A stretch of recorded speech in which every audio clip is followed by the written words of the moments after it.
Otto, is now a good time? It's not a bad one.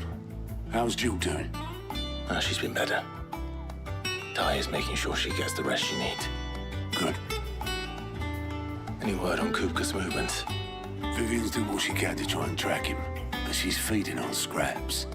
We've sent ours out to the Curse Breakers and our other friends in the West, asking them to keep their eyes peeled for anything unusual. No leads yet, but it's only a matter of time. All right. Let me know when you find something. There he is. All right, Clive. Still busy saving the world. Mid. When did you get back? Just now. What about your studies? Adjourned. Since Hugo Kupka invaded Rosaria. All the canvassing in uproar about it. He's gone mad. He's turned rogue. It'll be us next. You try concentrating with all of that. All right. You win. How long will you be staying this time? Dunno. A while, most likely. Any road, while I'm here, I was hoping you could do us a favour. Mid. You can't just expect me to... Please, oblige her.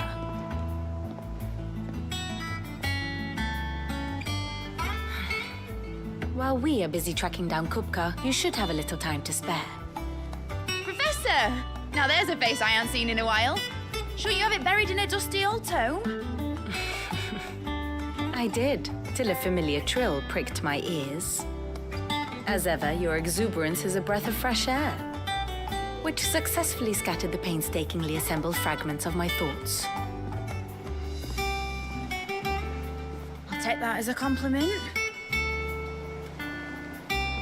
Well, Clive, you heard the professor. So, I'll meet you in the storeroom when you're done. Wait, hold on. Breath of fresh air? Bloody tempest, more like.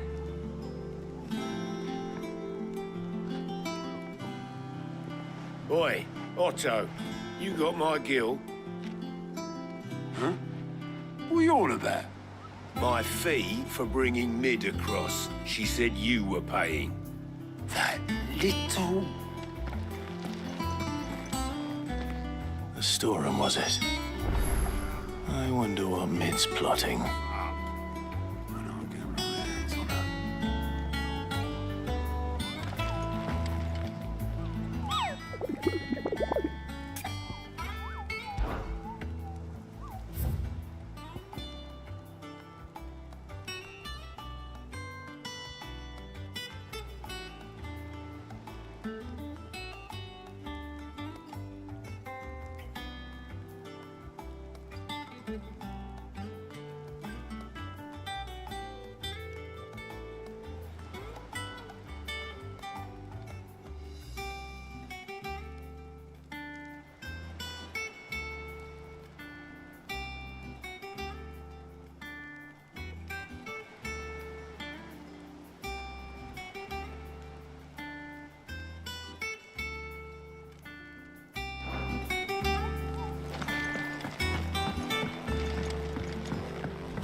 dead now.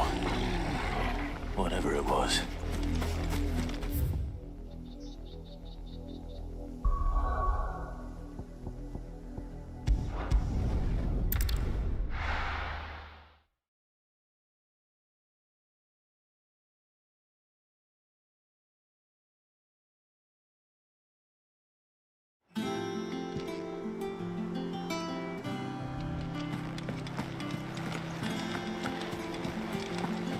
The little uns have been up to their old tricks again.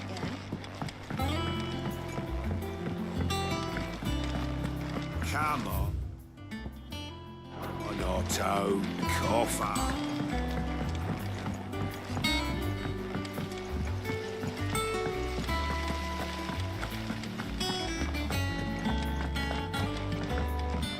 Shouldn't you be getting some rest?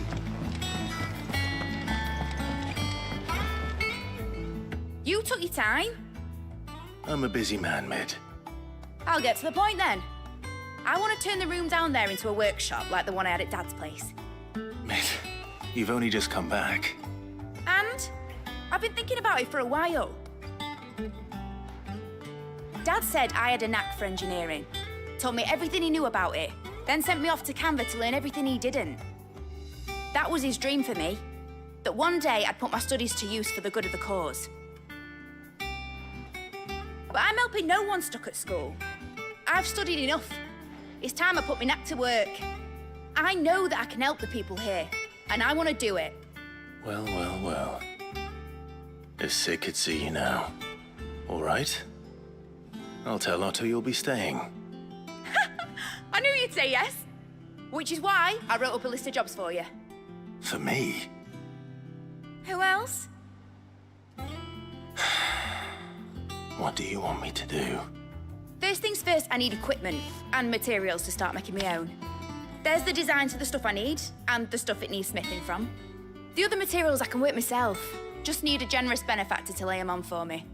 Apart from the wood, I'll need a carpenter for that, but I can just borrow yours. Is that everything? For now. I'll let you know if I need out else.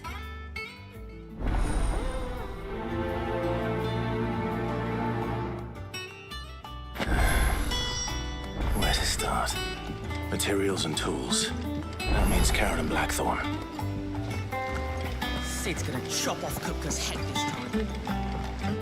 You got born in Rosalith, weren't you? Must be hard.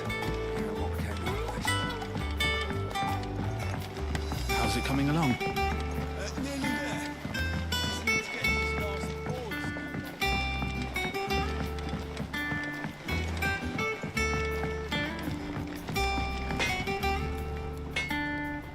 Blackthorn, you busy? What's it look like? I have a commission for you. From Mid. She requires certain tools.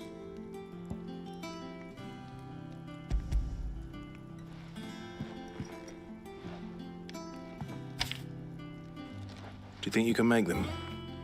Bloody hell. What's she planning to build with this stuff? An airship? No. I'll see what I can do.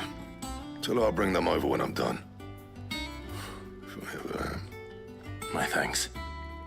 And Mid's, no doubt.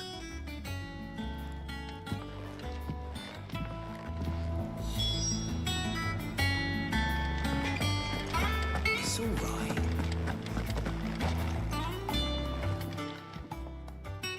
Was wondering where you'd got to.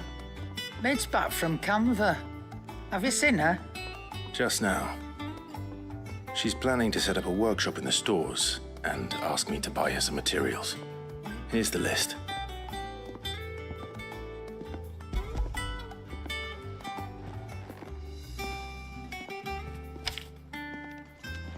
Think you can find everything on there? This lot. Wouldn't be much of a trader if I couldn't. Excellent. As for payment, It's paid 100 times over by what that girl's done for us. If it weren't for her filters, we'd have naught to drink but blight water, and that would have drained the life out of us long ago. indeed it would. I'll send the stuff on to Mid when it comes in. Thank you, Karen. That just leaves the carpenter. Let's see if Bardolph's available.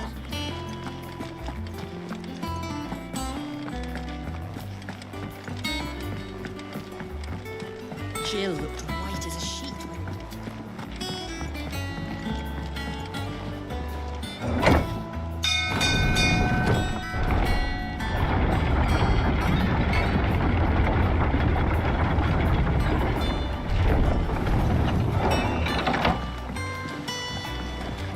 You with a good oil in this.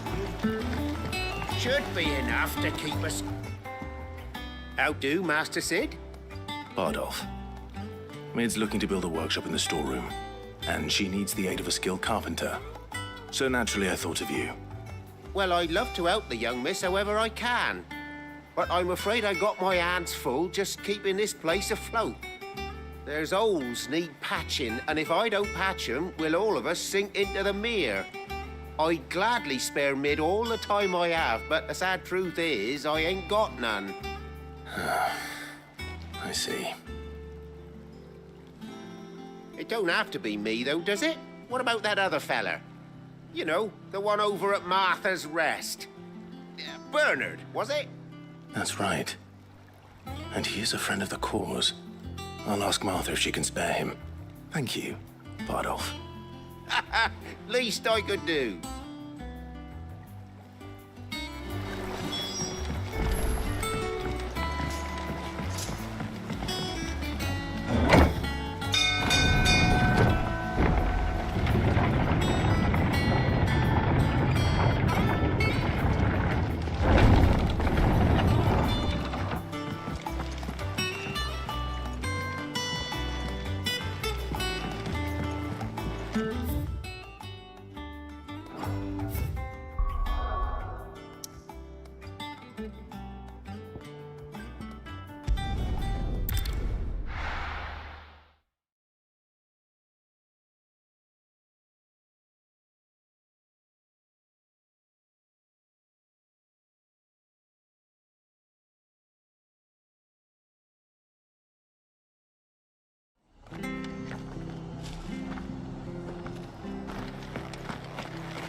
Ah, Clive, what brings you to the rest?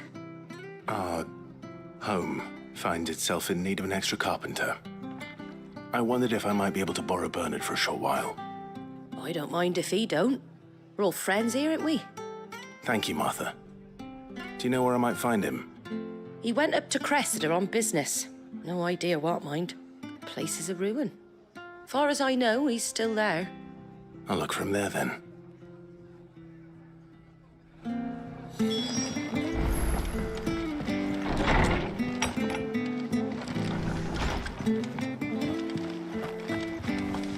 Stay sharp. When those bastards will be back.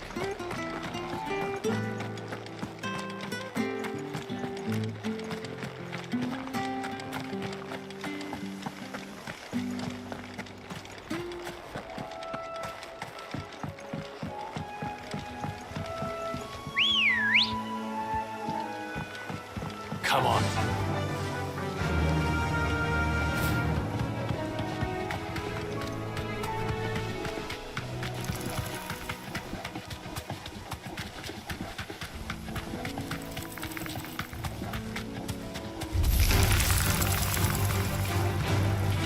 Straight home now.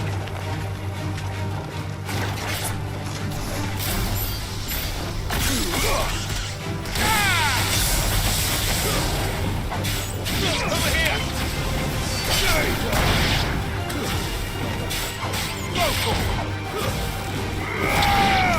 This one.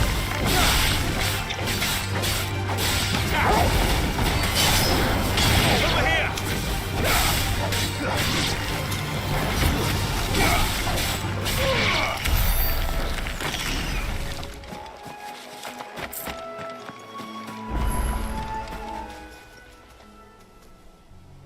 It's the same as the one back at the hideaway. Doesn't seem to be working, though.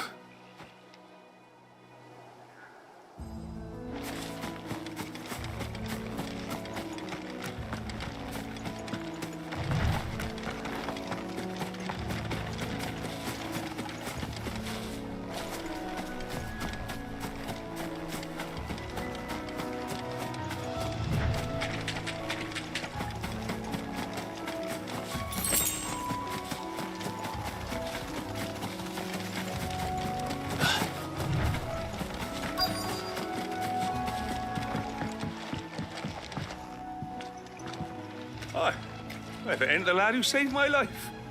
What brings you to a place like this? You do, Bernard. Martha said I might find you here. I have a proposition for you.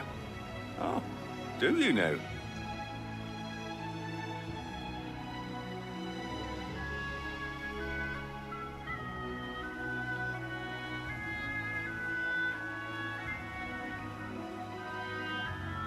Building a workshop, you say?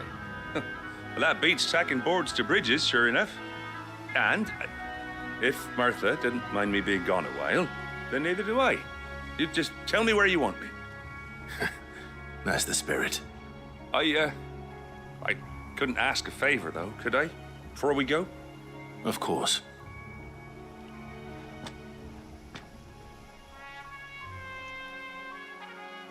Well, that there is Cressida, where I grew up. Ain't much left of it now, though. Except my parents' graves. But I came up here hoping to visit them. I even patched up the bridge to get across. Only to find the place crawling with fiends. But you're a dab hand when it comes to dealing with beasts and bogles, ain't you? Any chance you could, It's the least I can do. Well, thank you kindly. And take care.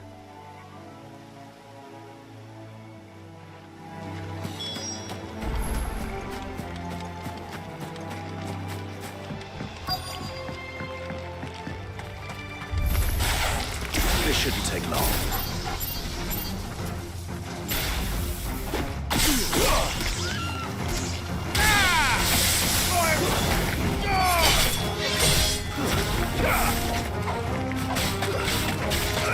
This one.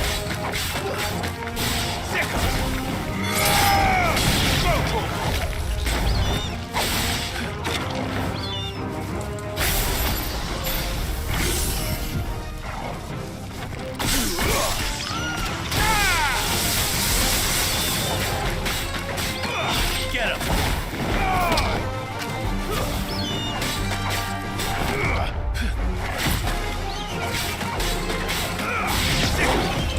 Nice try.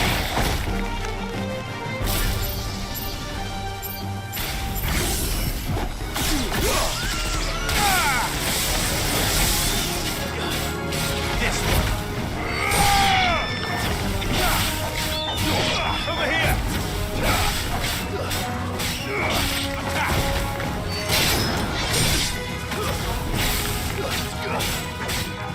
This one.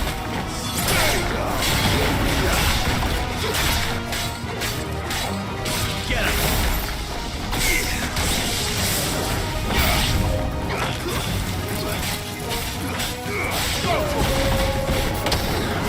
This one. Stick him. This one. Get him.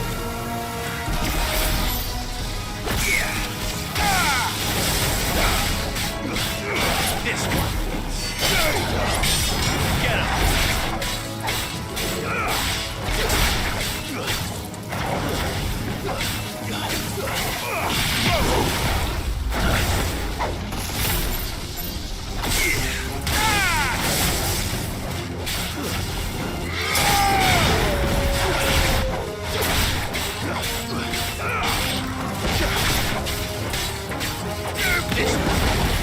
It's over.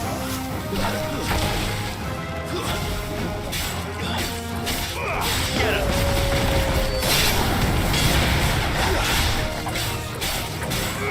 Over here.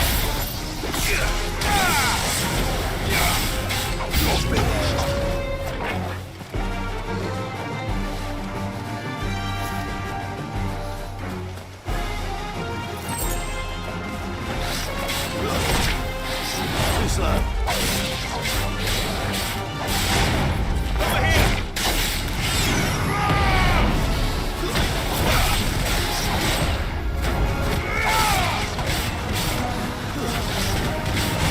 Too slow. Nice try.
That should do it.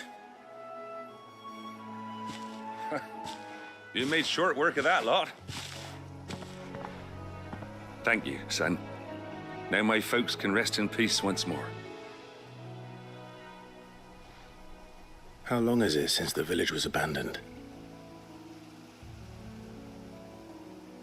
Oh, people started packing their things after the duchy fell. Between the Blight and the Imperials, you just couldn't make ends meet. Must be nigh on a decade since the last wagon left. Though it may as well have been a century, looking at the place. This isn't the Cressida I remember. I'm sorry.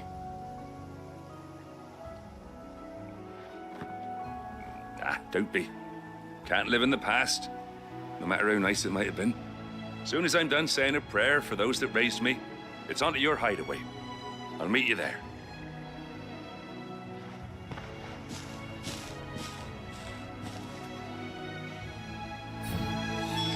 That should take care of Mid's little list. Better head back before she thinks of anything else.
Jill looked white as a sheet when they brought her back. The little uns have been up to their old tricks again.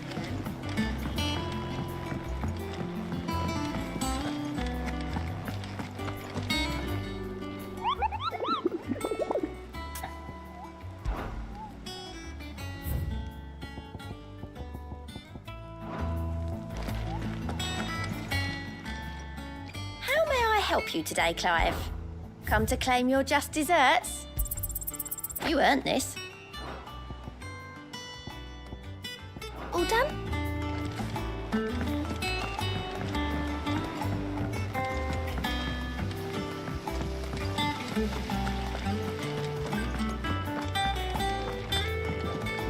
Shouldn't you be getting some rest?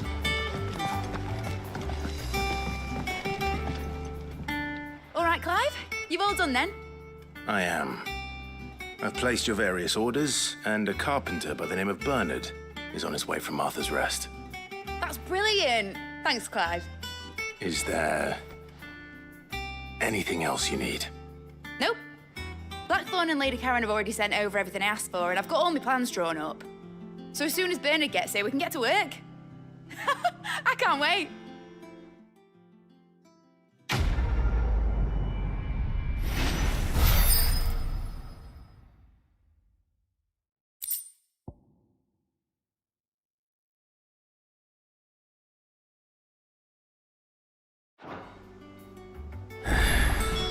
That's my good deed for the day done. Let's see how Jill's faring.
Ah, Clive.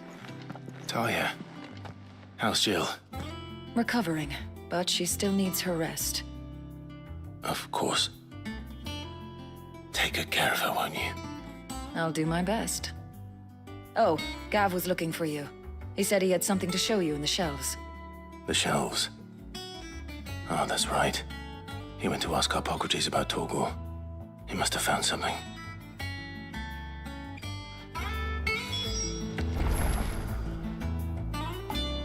You have the look of a man with the twins upon his shoulders, Rodrigue. Talia has tasked me with removing a Cursebreaker's brand.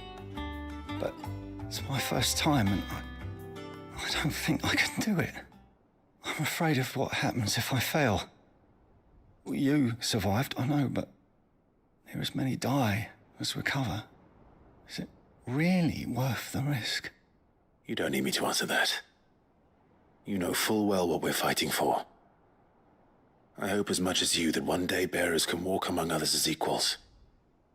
But until that day, A brand is a burden, and we must lift that burden in order to go undetected. The operation may be dangerous, but it's also essential, and we undergo it willingly. I know. I still wish there was some other way. But griping about my lot helps no one, I suppose. Don't worry. I'll do what must be done. I know you will. Unfortunately, the first thing that needs doing is the preparation of a draft to dull the pain. Something I can't do with the infirmary's ammonia supply so low. What few leaves we have would barely be enough for removing a splinter, let alone a brand. Just tell me what you need. You'll go? Oh, thank you. No one knows herb lore like Taya, and she swears by ammonia for easing pain. It's simple enough to find, if you know where to look. And fortunately for you, I do. Along the river near the village of Amber over in Rosaria. Just search for the bright blue blossoms.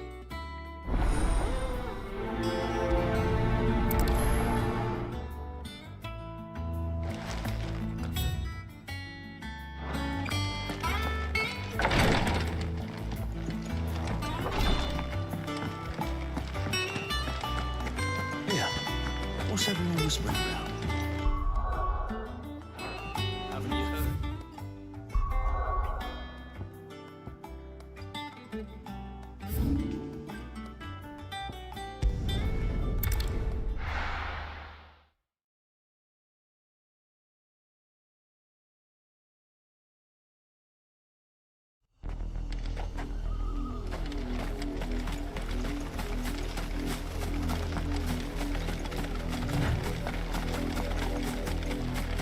The river was easy enough to find. Now for those herbs.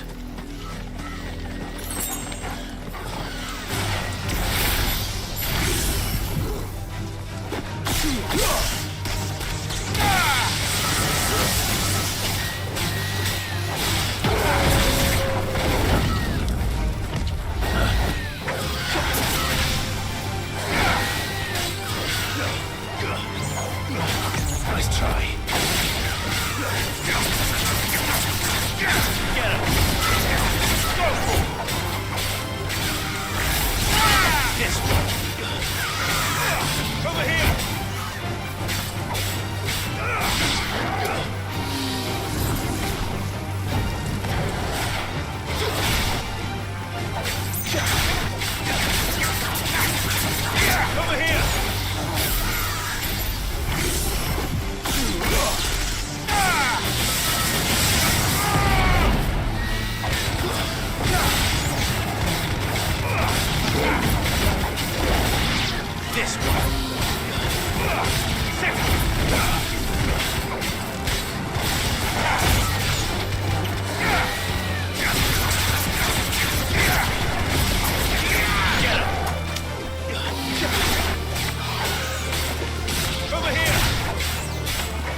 This is the only plant around here with blue flowers. I hope it's the right one.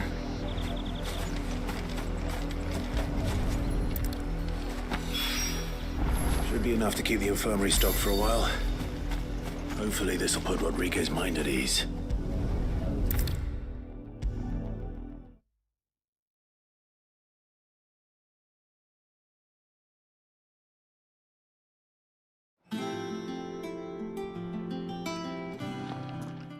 I hope you didn't have too much trouble finding the ammonia.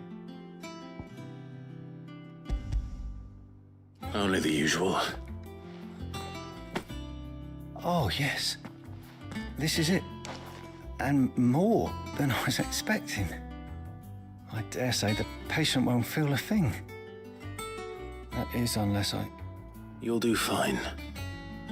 Taya trusts you, which means I trust you. The hideaway would be lost without skilled physicers like yourself. Thank you for the kind words. Truly. I'm sorry. I'm still terrified. The brand is more than just ink on flesh. It's a death sentence. Milk of the wyvern tail lurking just below the surface of the skin. One ill-conceived incision, a single slip, and the poison fouls the patient's blood. Failure means death, and even success means tremendous pain. Days of agony as the wound heals. I became a physiker to help people, not to kill them. I don't want to kill anyone. Cursebreakers lead hard lives, and the operation is only the beginning. They toil in the shadows, risking life and limb, knowing their efforts will win them neither glory nor acclaim. And yet we have no shortage of volunteers. The day I decided that I would take Sid's name was the same day Taya took my brand. I remember. It wasn't long after we came here. What little medicine Taya managed to salvage from the wreckage of the old place had been used up treating the wounded. She begged that your operation be delayed until a new supply of antalgics was found. The procedure was even more dangerous back then. Only a few souls had undertaken it. Doris, Cole, a handful of other cursebreakers, and those who are no longer with us. Those who lost their lives in the process. It wasn't something to be done lightly. No. But it was something I had to do, if I was to take Sid's name. He always led from the front, and never asked anyone to take a risk for his cause that he was unwilling to take himself, even if he knew that it might cost him his life.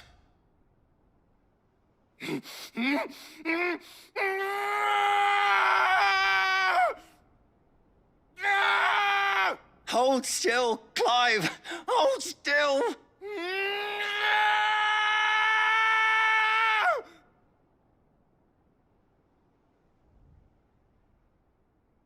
I knew there'd be pain. That I might not survive. And I was afraid. But I also knew that if I didn't overcome that fear, that pain, then I would never be able to call myself Sid. I didn't know. We all want our brands removed. But it's a decision each of us must make for ourselves, on our own terms. Rodriguez, I know your work isn't easy, but neither is going under the knife. Be a shoulder for your patients to lean on. Stay strong for them. You sound like Taya. Do you know what she once told me? It's natural for a patient to feel like they're suffering in solitude. And it's a physiker's duty to see that they don't. Thank you for helping me remember that. I won't falter. Not again.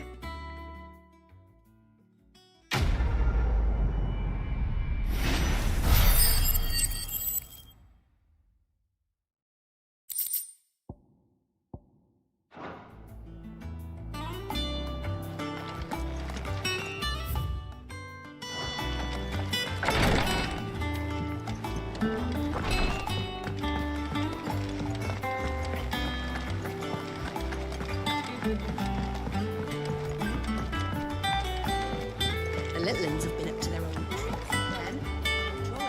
Do you have a moment, Sid? A team of Cursebreakers has gone missing near Northreach. Which team? Coles. They were sent to liberate a carriage of bearers before they could be smuggled to market. They were moving in for their assault when the carriage was attacked by goblins. A Cursebreaker managed to release a Stolus amid the confusion, but This was days ago.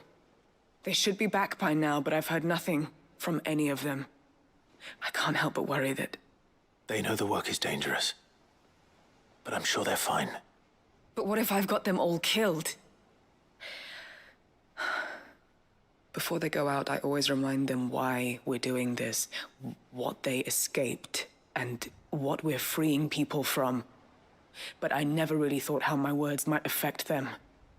What risks they might take because of the things I've said. I'll go and find them. We'll both rest easier knowing they're safe. Thank you, Sid. And I'm sorry to trouble you with this. The plan was to intercept the slaver somewhere in the Dragon's Eyrie. I can't tell you much more than that, I'm afraid. That should be enough to go on. If they were there, Torgal will track them down.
I'm glad you're in one piece. Just about. Sid, if you don't mind me asking, what are you doing here? Doris sent me to find you. She hasn't heard anything since the attack. She's been worried about you. I sent a runner to the Dame in Northreach. The hideaway should have learned of our survival yesterday. Well, I'm here now. And it looks like you freed the bearers. Only some. The rest locked themselves in the slaver's carriage rather than fleeing when they had the chance. I want to help them, Sid. But we're barely in any state to protect those few we did save. You made the right decision. Now where's the carriage? The goblins may still be out there. You have duties to attend to here. See to the injured. I'll handle the rest. All right. Just follow the path to the south. You'll come across the carriage soon enough. And please, hurry. If the beastmen get to those bearers, the poor souls will be eaten alive. I won't let that happen. Thank you. And Sid, it's good to see you. Don't thank me just yet.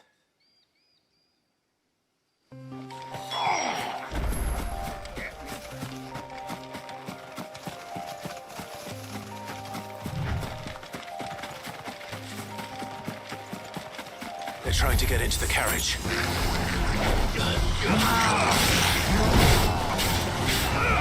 This way. Get him!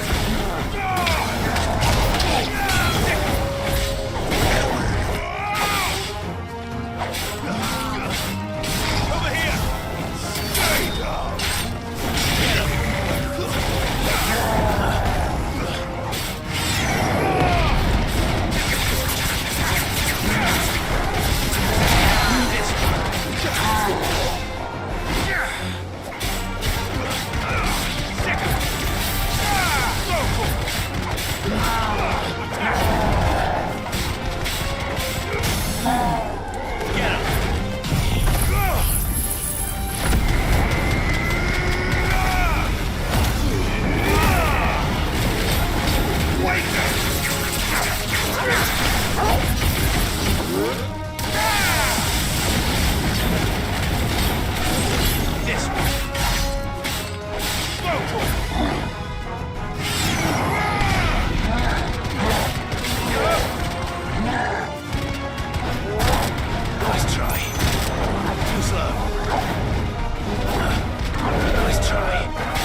Who are you?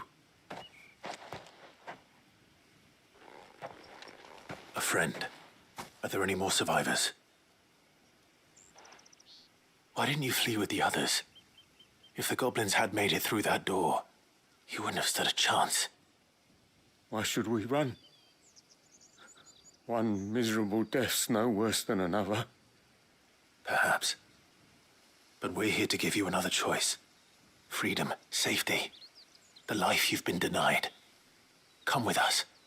Let us protect you. Sid, I couldn't just let you...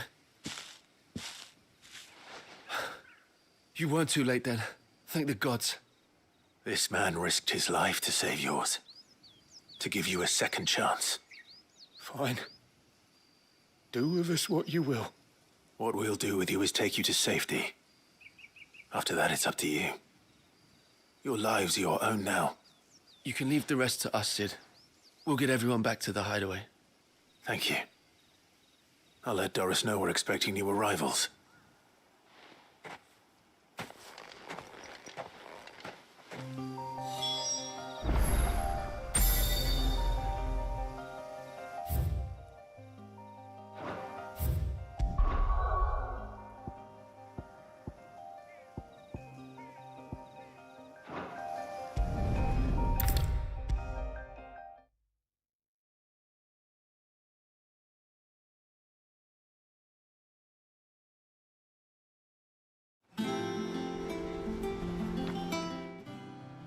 Sid, welcome back. A Stolas from the Dame arrived not long after you left.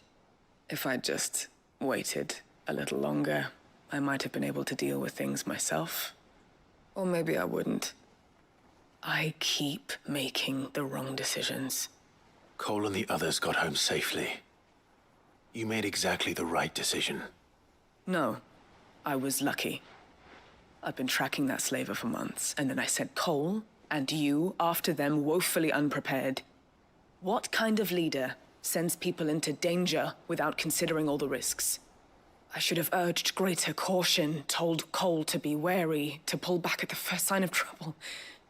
We swore the same oath as you, Doris. It's good to see you safe and well, Cole.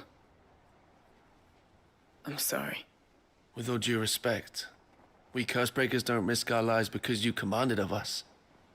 We risk them because we believe in our cause. No one without Sevy joins our ranks. The agony of removing the brand more than sees to that. We all know how much bravery that takes. Cole, I never doubted your courage. Only my ability to see it put to good use. Thank you for your faith in me. I'm not sure I deserve it. I sometimes wonder if I might prefer to risk death alongside the others than ask it of them. But I'm a Cursebreaker. I swore an oath too. I have a role to play, and I must trust that I'm the right one to play it. You will. In time.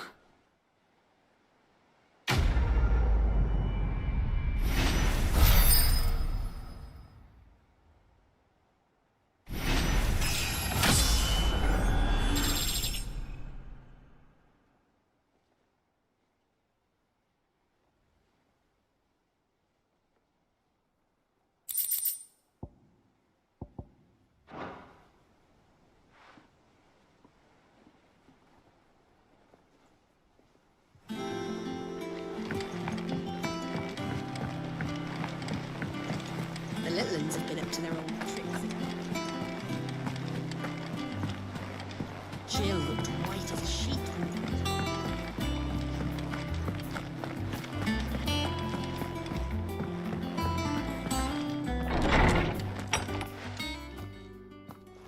Clive, where have you been? I've been wanting to ask you something about Torgal. Where did you get him, like, in the first place? My father brought him back from one of his expeditions into the Northern Territories. They were crossing a snowfield when they heard his cries, and, seeing no sign of his pack, they took him in. What do you reckon, Tomes? It certainly adds weight to the theory. Clive, I believe that Torgal may be no mere hound, but a rare frostwolf, an animal native to the far northern reaches of Valisthea. In one of our oldest bestiaries, I found reference to a frostwolf who served as guardian to an ancient queen of the north. Such was his mastery over ether, he could cast magics on command. His name was Fenrir.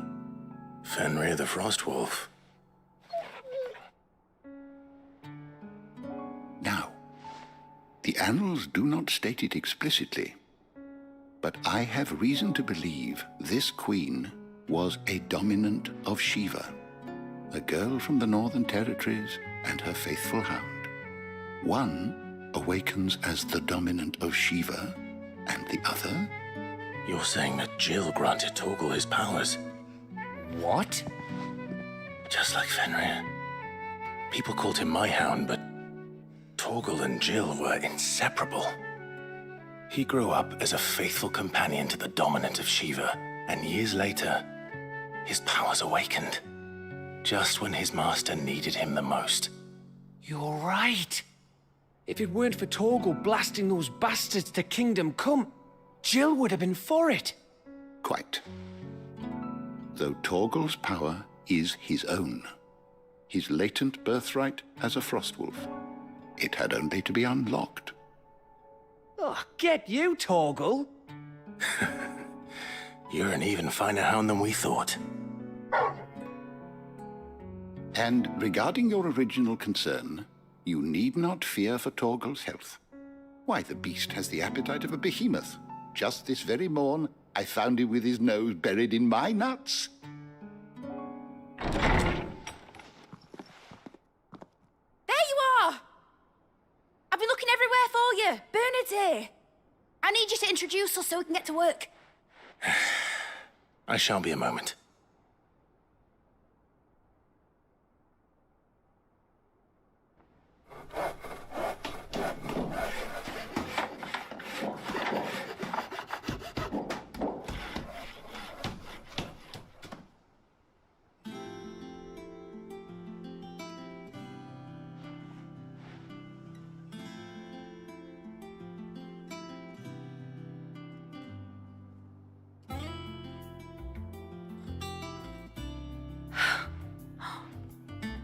Brilliant. It is. Well, I couldn't have done it without you. You and everyone else. But I promise I'll pay you back. I'm gonna work my fingers to the bone for you lot, starting right now. Just you wait. I'll make wonders like this world's never seen. Then I look forward to seeing them.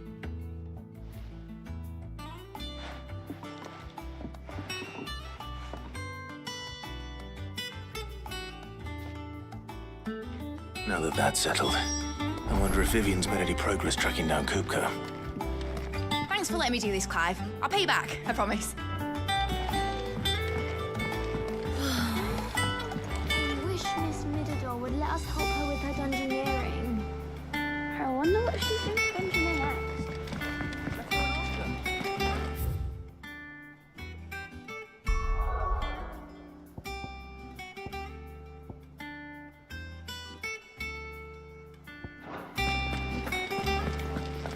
I think I'll wait till Mid's away to take a tour of her dungeon.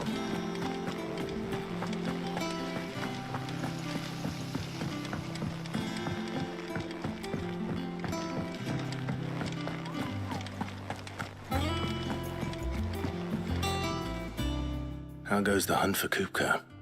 Largely in circles. We have myriad sightings of strange soldiers in unexpected places, but nothing definitive as yet. If only we knew for certain by what route he left Rosalith. Well, keep at it. If anyone can piece this puzzle together, it's you. And I'm willing to wait as long as it takes.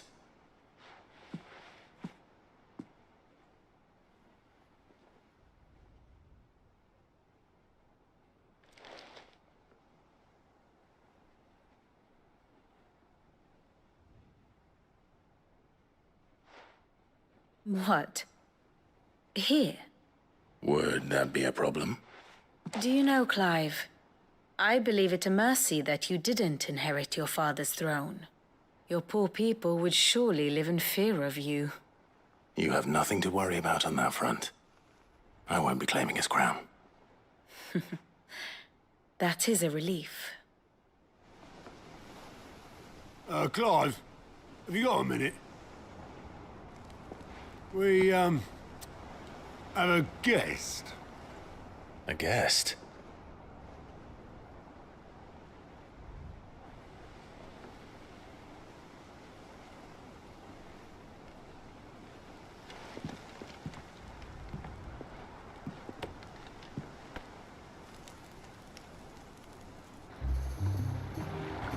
For your trouble. It was a pleasure, in hindsight. Uncle Byron? Clive, my boy! Tap a cask and stoke the ovens, for your favourite uncle is here!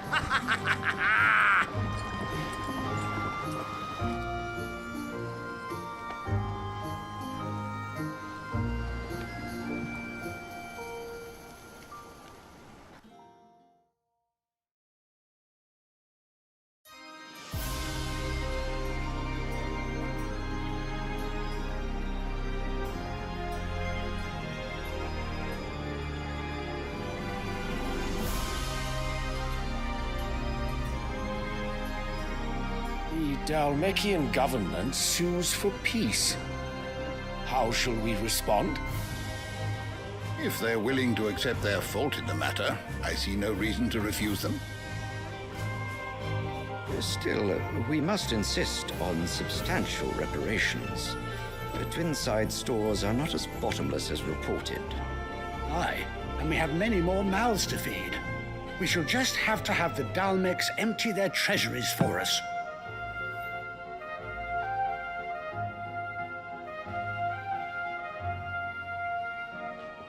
Of course, none of this would have been possible without your timely intervention, Prince Olivier.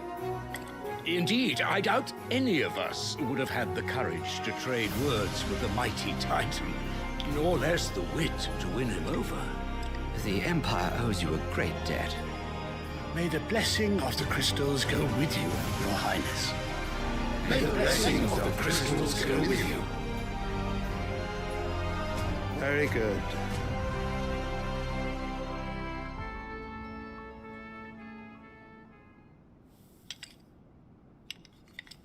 Now, let us come to the question of precisely when the Dalmeks will withdraw their troops. Dion's fire could rid us of them in mere moments. The men of the Fist will not withdraw until a peace treaty is concluded. So let us keep the negotiations open, give them time to gather what gold and trinkets they can, and once they deliver that which we demand, what worth is a piece of parchment? Your Radiance, were Prince Dion to take the field, the enemy would surely send their own dominant to meet him. And while His Highness would of course prevail, there would be heavy losses on both. You need not fear Hugo Kupka. He is engaged on the Western Front. Even were the Dalmeks to send for him, he would not arrive in time. As much as I would enjoy witnessing a clash between Bahamut and Titan, it is not to be. And what of your subjects, Your Radiance? If the fighting spread to the city proper, the people would bear the brunt of it. There will be losses, it is true. Yet for every citizen who falls, another can be bred. For every home that burns, another can be built. The Empire will live on.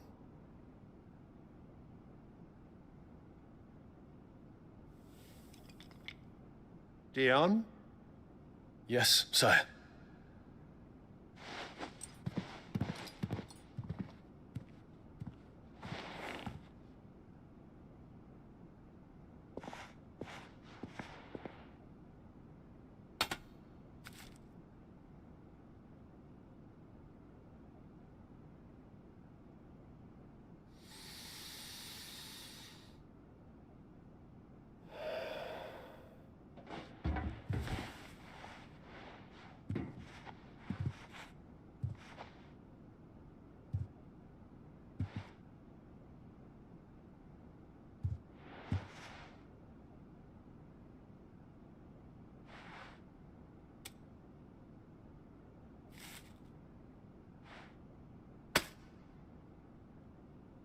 Prepare for battle. But sire... Do not make me repeat myself. Return to your camp and await my orders.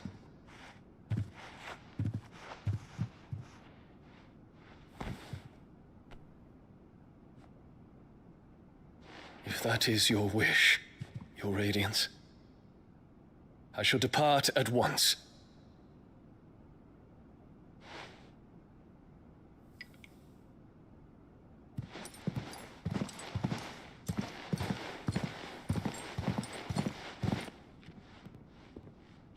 May Gregor forgive you.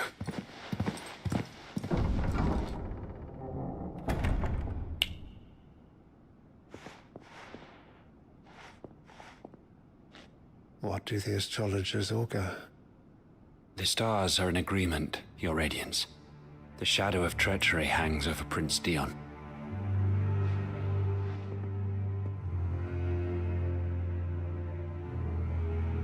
So Annabella's tales were true. You disappoint me, Dion.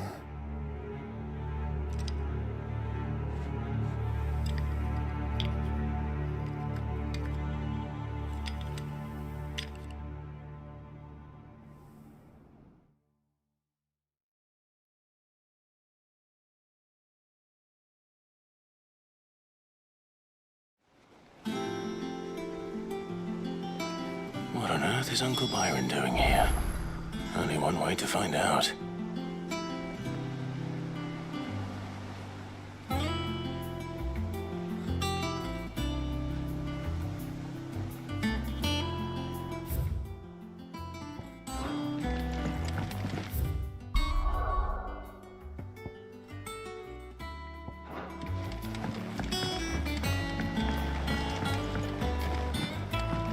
The little uns have been up to their old trick. There's just one thing after another around here.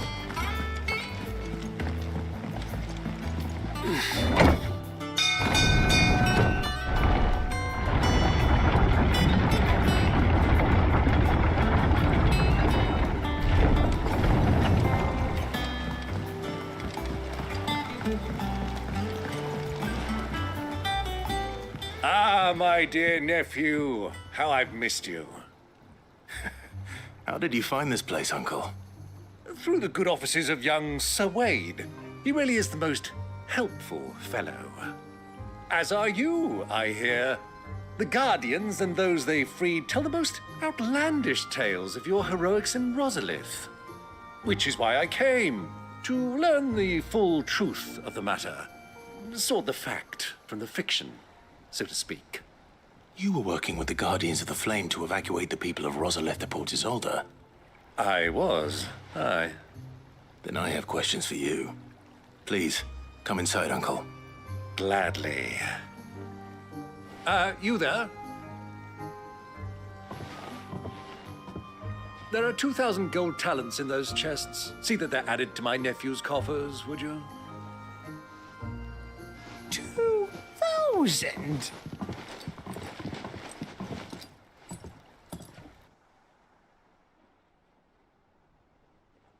And I'm afraid that is all I know. A fleet sailing south past Port Isolde. Most intriguing. Forgive me for not being able to tell you more. I hadn't the faintest idea Coco withdrew wounded from Rosalith. Still less that my own nephew dealt the decisive blow. What do you think, Vivian? I think, with this news of the Dhalmekian fleet and recent reports of the Royalists' movements, that the final piece of the puzzle has fallen into place. Come here and I'll show you.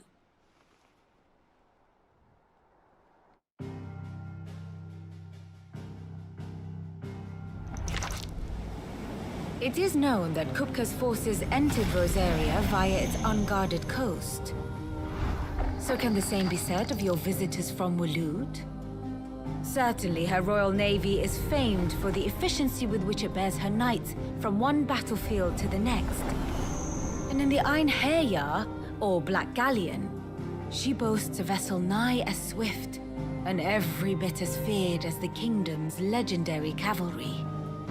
A fitting flagship for a land apart, her naval presence being crucial to her ambitions beyond Ash. Yes, it seems safe to assume that the Royalists did indeed enter Rosaria from the sea. So then, had you a vested interest in Titan's survival, whither would you take him? Why, home to Drake's Fang, a place rich enough in ether to conjure the magics needed to mend his hurts. But would that not entail an arduous voyage around the southern cape? Let us say that the Royalists did put ashore with a mind to spirit Kupka away from under your very nose. Could that truly have been their plan for him?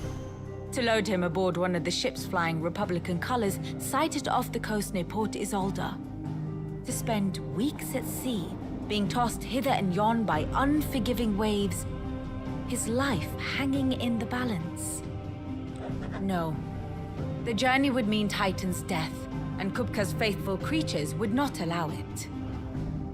So what then was the plan of our Waluda friends? Reports suggest they made not for the coast, but for the desert. And by cutting through the Velcroy, a party traveling light would have Titan back in his bed days before a galley could lurch into port. To wit, it was the Royalists, not the Republicans, who effected Hugo Kupka's safe retreat. I would stake your life on it.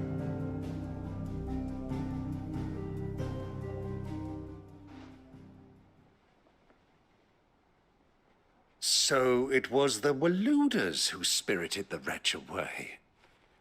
Now I think about it, there was something a little strange about the ships I saw. The men seemed almost crestfallen, as if in mourning, as if they believed, or were made to believe, that their master was dead.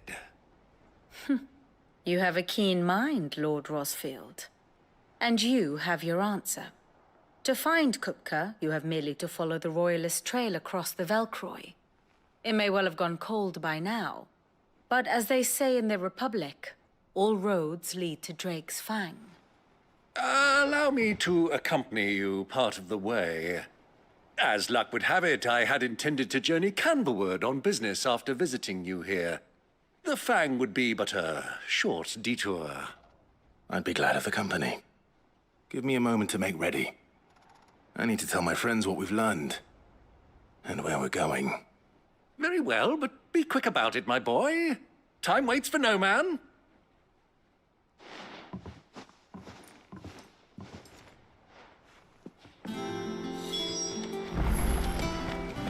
Mid's finished outfitting her little workshop, I hear. With a little help from Sid, of course. Of course. Otto, Kupka's at Drake's Fang. I'll be leaving before sunset. You're not going in there alone, are you? Don't worry. I'm not going there to destroy the Mother Crystal. All I'm after is Kupka's head. I won't risk any more than I have to. I promise. The lands around the Fang are all Kupka's personal fiefdom. You have any trouble on the way, you ask for Rosina Dalamil. Some call her the Desert Hare. Who is she? An old associate of Sid's, and only Sid's. All I know is the name, and that they used to meet at the Dalamil Inn. We've heard nothing from her since he died. But I'm thinking maybe the new Sid might be able to bring her back into the fold. Thanks. I'll keep that in mind. So, what about your uncle? I mean, he's welcome to stay, but... Don't look so worried. He'll be coming with me. Thank fuck for that. Gav, Otto, I'm leaving you two in charge. You can count on us.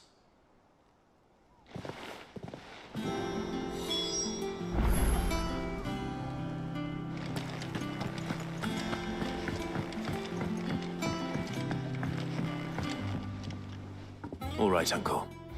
I'm ready to depart. Shall we? We shall. Come, let us away to adventure.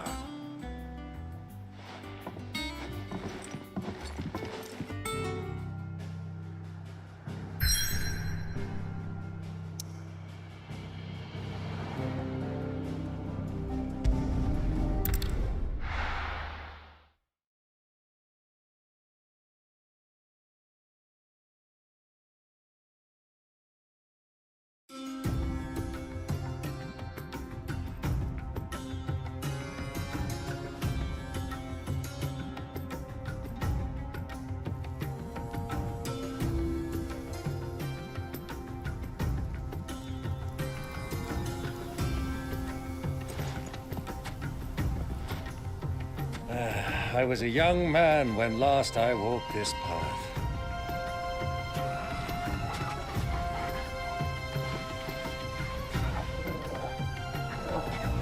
There's an old trading post not far from here.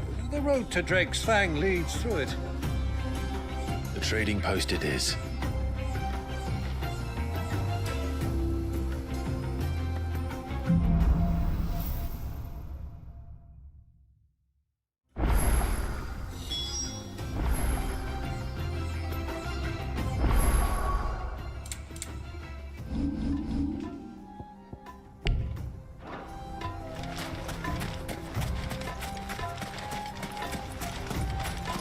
Our destination lies over that dune, beyond the ruins. Mark them well, Clive. It's all too easy to lose one's bearings in the sands. Get him! Get him!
Many years ago, when you were just a boy, you and I rode this way together, accompanying your father on a scouting expedition to Drake's Fang.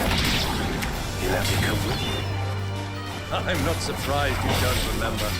It was just before Joshua was born. You were so eager to meet him when your brother arrived that you whipped your chocobo too hard on the journey home and fell from the saddle. I shall never forget how Elwyn fussed over you and sat in the sand, bawling like a babe.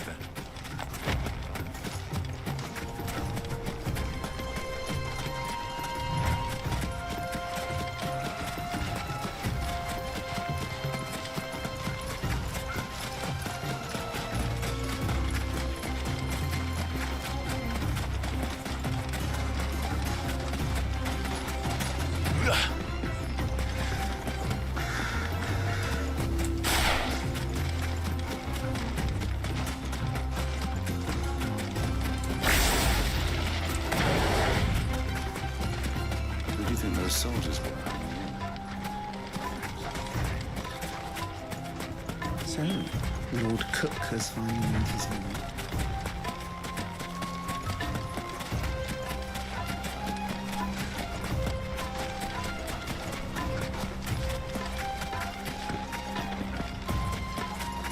Ah, there she is. The good old Dalamil Inn. Do you know, this heat has given me quite a thirst. Quick drink before we press on?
I needed that.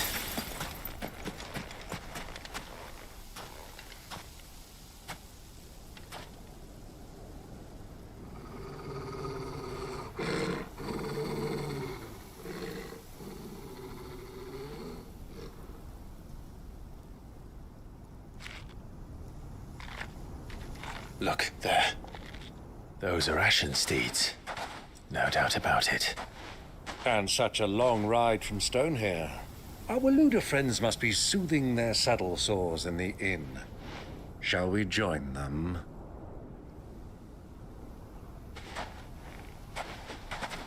Run along and play now, Torgal. Dogs aren't allowed inside.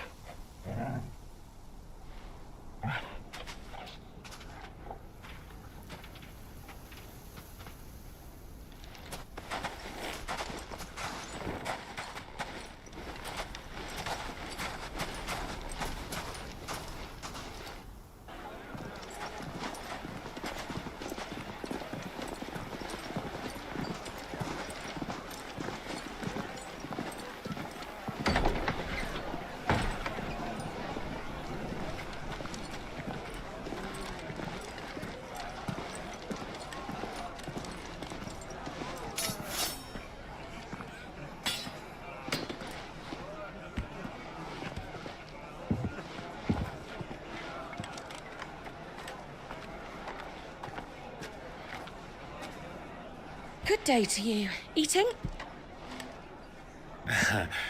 Sorry about my pal. He only talks when his mouth's full. What do you recommend? Well, if you're after something light, we do a fine chocobo soup with lentils and honey. 2 bowls of that, then. An ale. Right you are. Hey, girl! Coming! Your pal? Would you rather be my squire?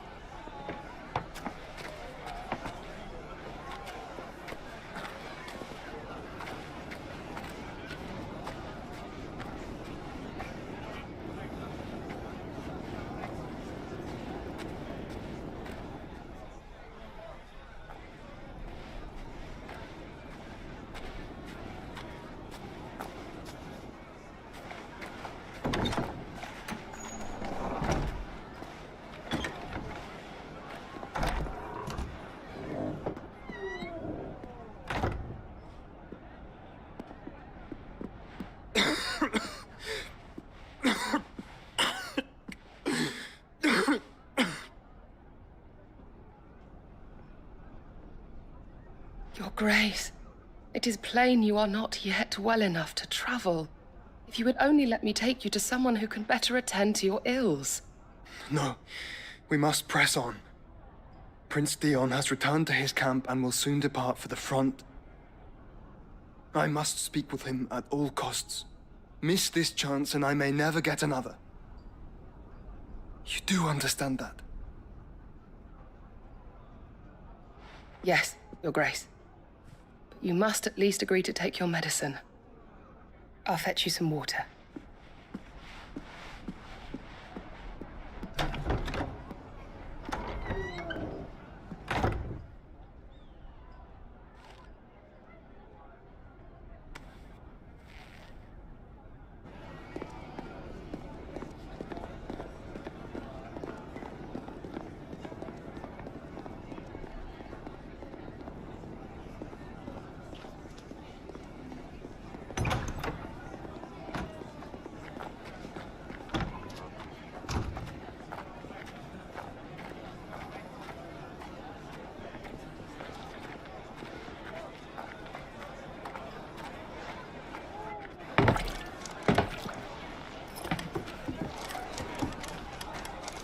Keep watch, they tell us.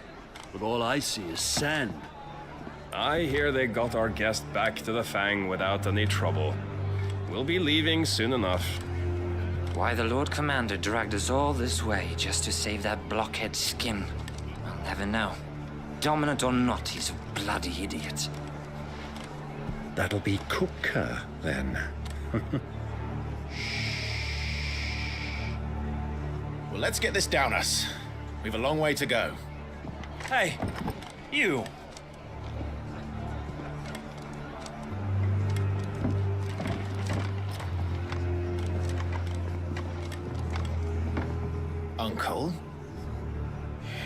Sorry.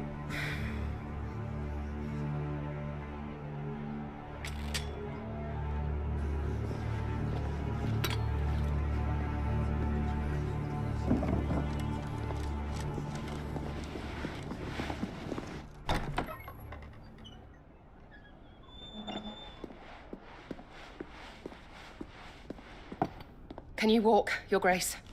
What's wrong? I fear trouble may be brewing downstairs.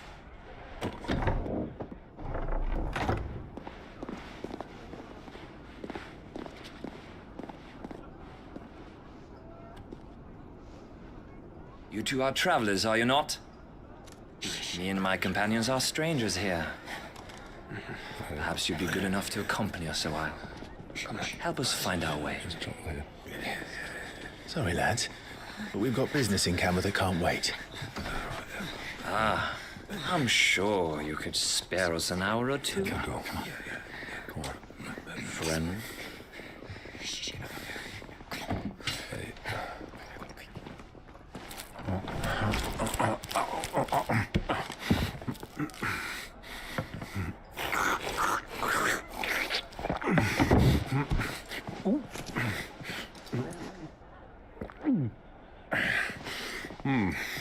I'm afraid we don't have a moment to lose. Stay back, Uncle. Gladly.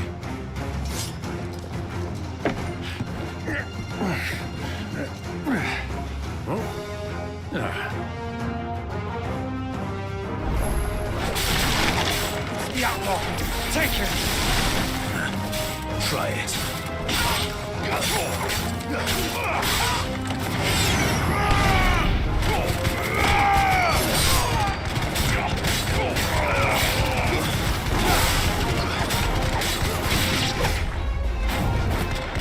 Bravo, my boy! Just like that!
For your trouble.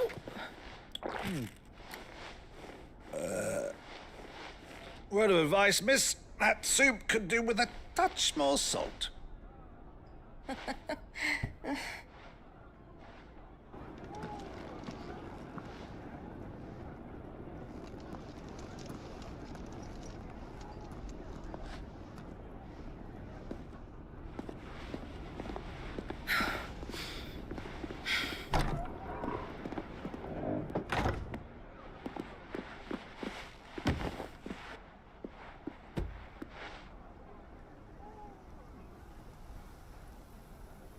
Now's our chance.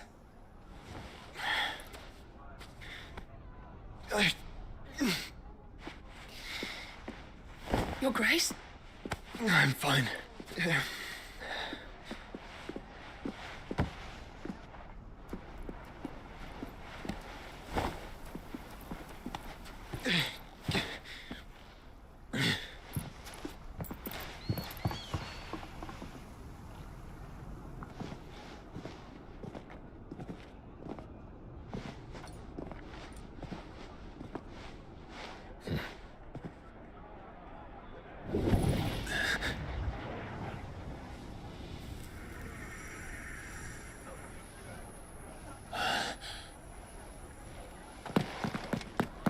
Clive?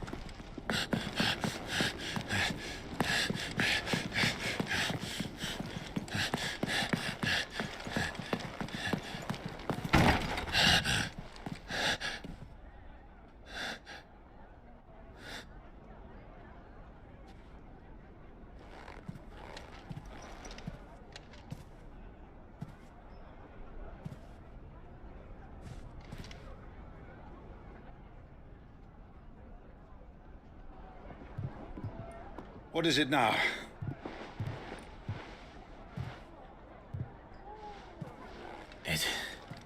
It's nothing. Let's go.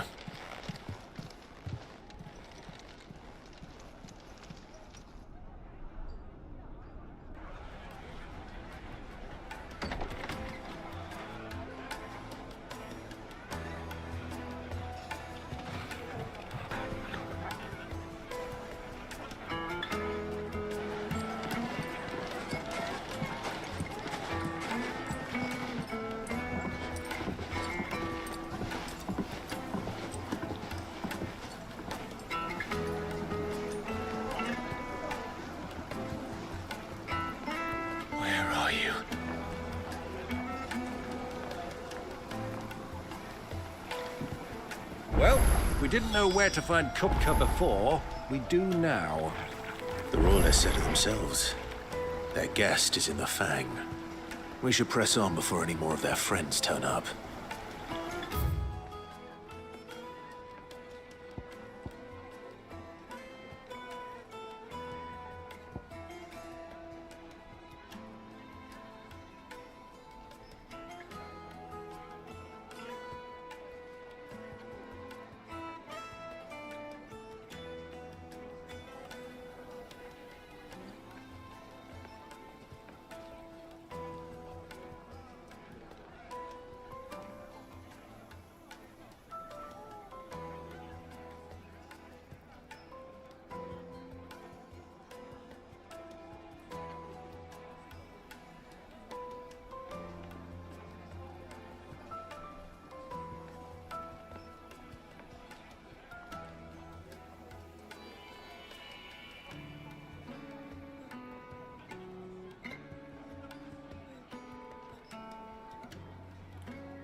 from the stoutest stoneware.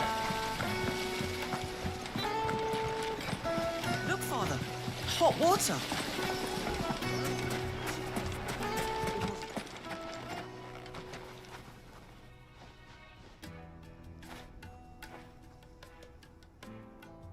Ah, they've closed the road. And it's the only way from here to the Fang. It would seem Lord Kupka is not accepting visitors at present. We have to get through that gate. Not by force, I trust. We've attracted quite enough unwanted attention already. By guile, then. Perhaps the Desert Hare can offer us her aid. Rosina Dalamil, woman of mystery. But how will we find her? We know naught of her but her name. And that she was working with Sid. Sid's other collaborators have all been people of means, the wealthiest and most successful members of their communities. I'll wager this Rosina Dalamil is the same. That would certainly help to narrow the search. We need only inquire as to who is in charge of the town. And that's exactly what I mean to do.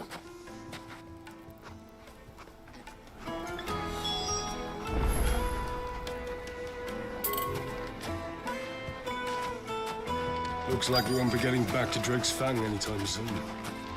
Well, it's not like we've got a reason to. Whatever this intelligence is, they've shut down the whole mine for it. Light it, for Gilbert's sake. Out there, aren't you? Anything I can help you with, travelers? Allow me. My good man, we represent one of the oldest and greatest trading houses of Port Isolde. We're seeking to expand our business in the region and would very much like to make the acquaintance of Dalamil's leading entrepreneurs. If only we knew where to find them. Well, we're best known for our baths, our markets, and our smithies. I suppose you could do worse than start your search at one of those. Thank you. You've been most helpful. Oh, you wouldn't happen to know a lady by the name of Rosina Dalamil, would you? No, I can't say I do. Well, thank you all the same.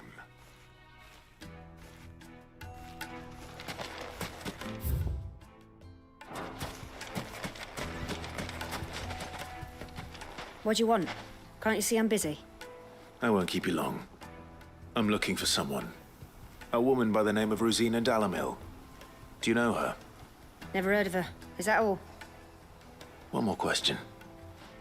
If I wanted to find the richest trader in town, where would you recommend that I look? Oh, that's easy. The Briar's Kiss. Won't find a finer smithy this side of the strait. The owner's only a young sprig, but he's got all the right ideas. The Briar's Kiss, you say? Thank you. I doubt this young sprig is the person we're looking for. You said Sid's contact was likely to be an influential sort. Influence comes with age and experience, believe you me.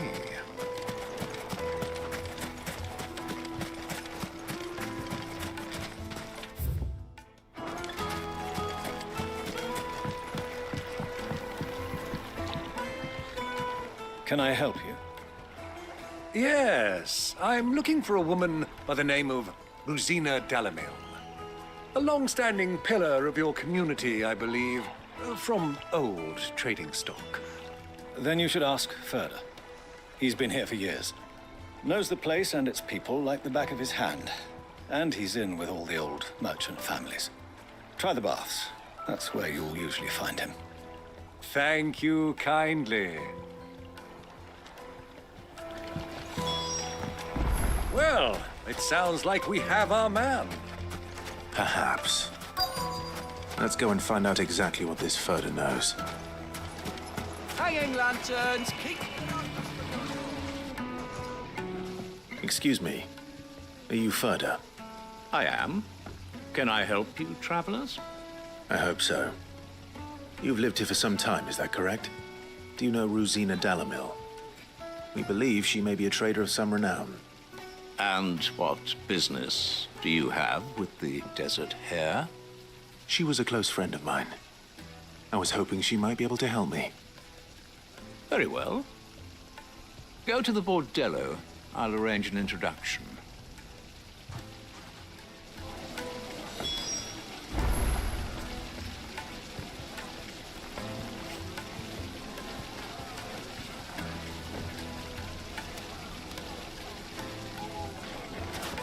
Do you think we can trust him?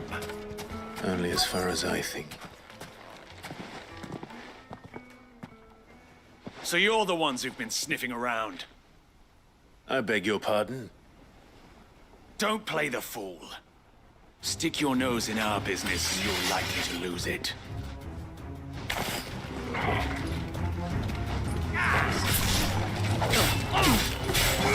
Over here! Too slow.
Nice try.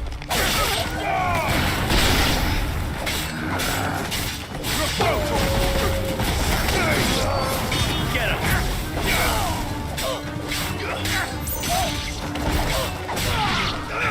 This one.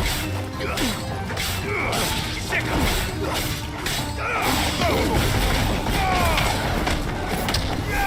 Get him.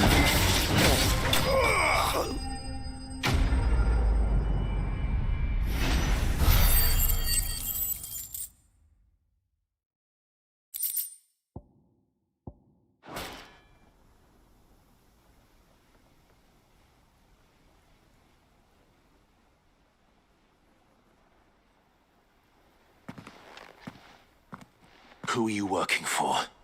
Him or her? Him. The boss. He wanted us to test you.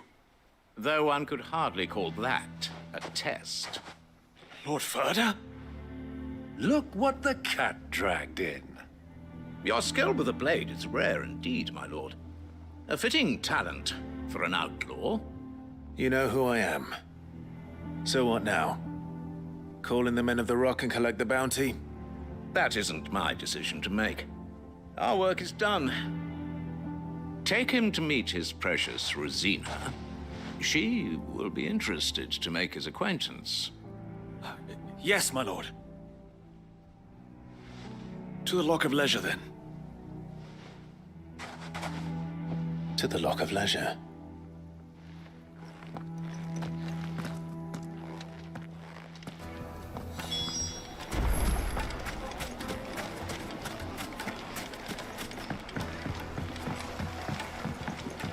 Kneaded to a silken softness, like eating a cloud with a crust. And beyond. My carpet!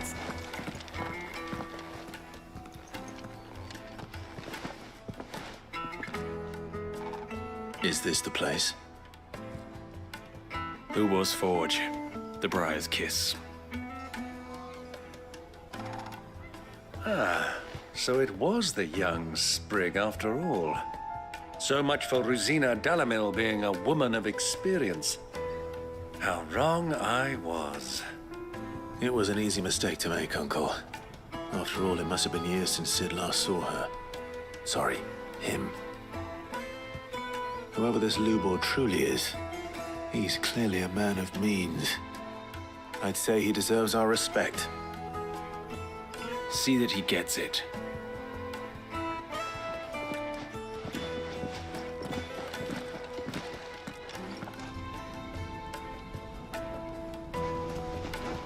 Lubor, Lord Furder told me to bring them to you.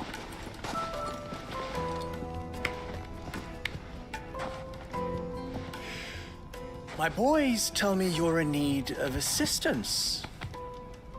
Sid II? I won't waste your time. I need passage through the south gate.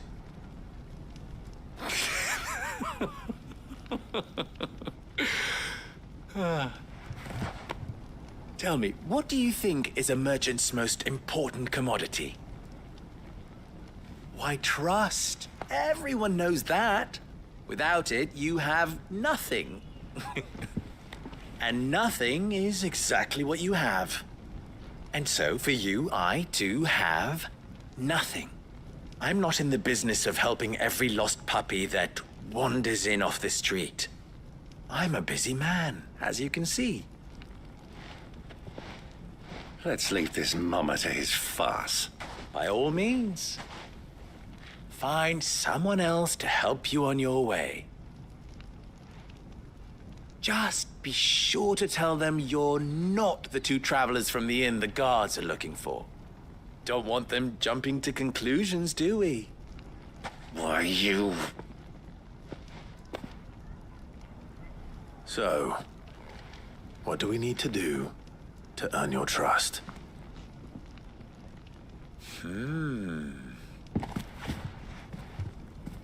I like this one.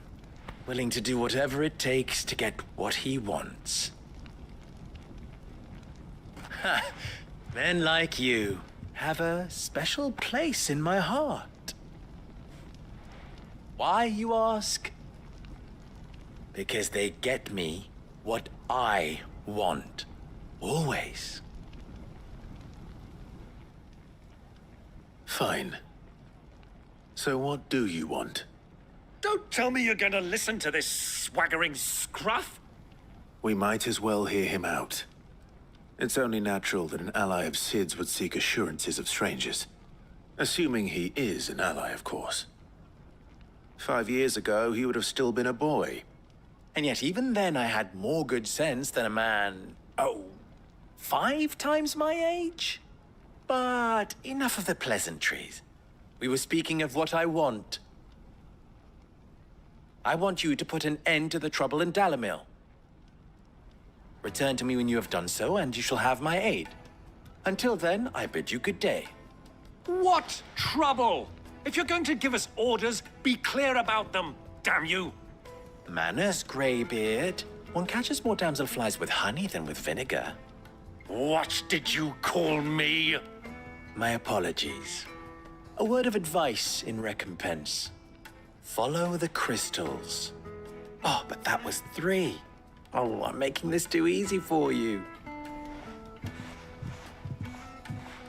Ha! It will be easy. Solving his little riddle should be like dealing with him. Child's play. Let us divide our forces, Clive. I'd rather not drag this parlor game on any longer than we need to. All right. Good luck, Uncle.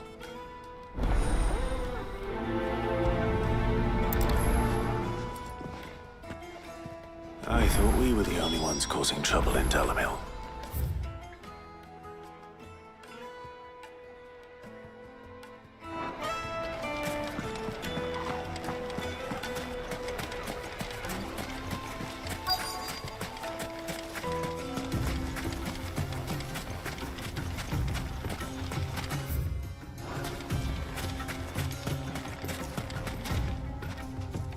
Excuse me.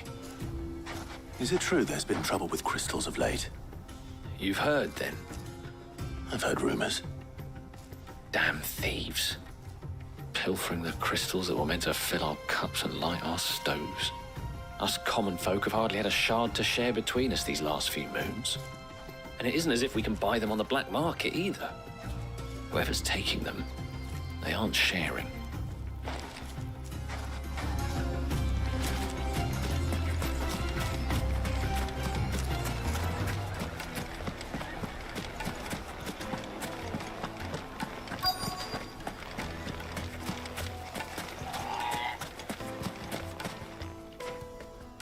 Do you have a moment? Depends what for. Just a question. Dalamil seems to be thriving compared to the other villages I came through on the way.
Is there a reason for that?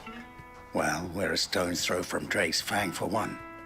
The soldiers guarding the Mother Crystal and the shipments need a place to spend their hard-earned gil. The men of the Rock throw their money about like there's no tomorrow. Is that so? Well, thank you. Don't let me keep you from your work any longer.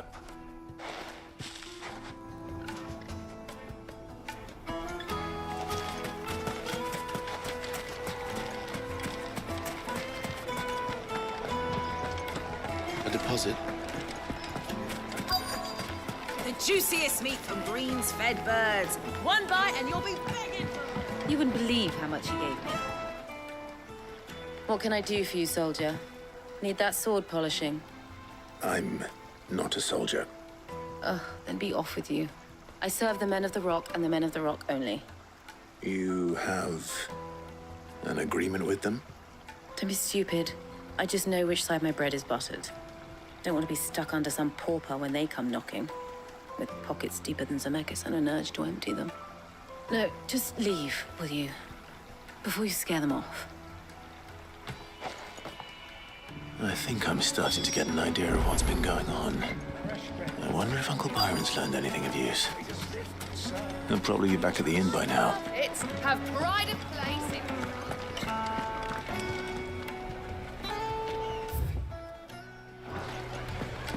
Why is the tavern shut? It's you, the one who broke all our furniture. What do you want? Haven't you caused enough trouble already? I'm looking for my pal. Have you seen him? The gentleman who was with you? Yes, he's upstairs, but...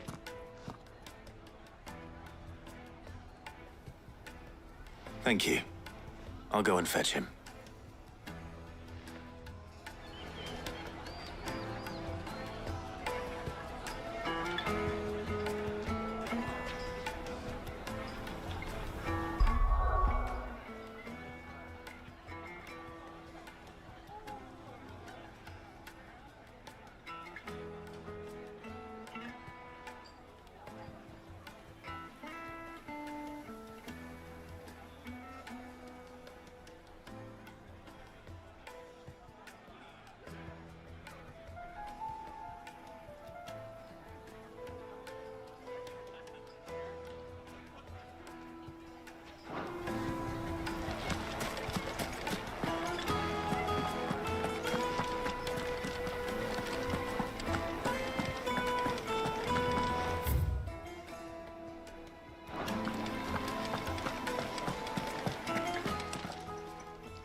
Will this suffice as a deposit?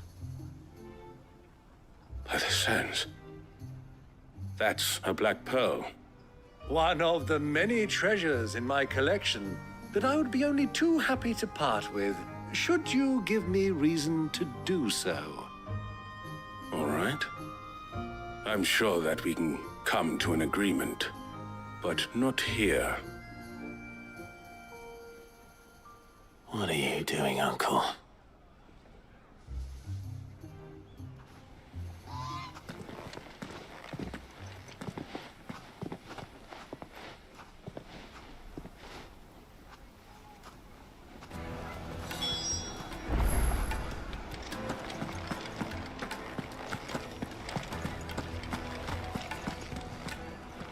Care to explain why you're giving gifts to Kupka's men? Bait, my boy. One cannot catch one's prey without it. And I do believe I've snagged us quite the quarry. I started by asking around the markets as to where I might purchase crystals. I had no luck, of course. It's forbidden to trade in such things. But my uncharacteristic indiscretion just happened to attract the attention of those uniformed ruffians.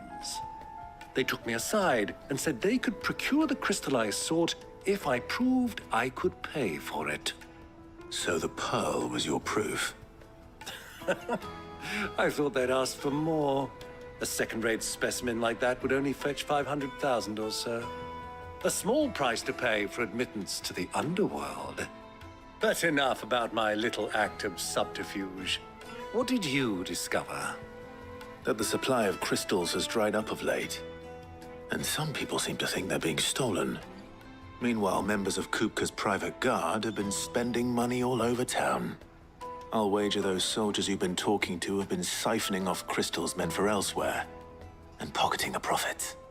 I'll wager you're right. We'll meet with them then, just as you arranged, and put an end to the trouble Lubor spoke of. Ha! That preening popinjay thought this would be difficult. It just goes to show, one should never underestimate a Rosfield. We'll soon wipe that smirk off his face. I arranged to meet with the soldiers in a secluded corner of the Velcroy, far from prying eyes. The perfect place for a spot of double dealing.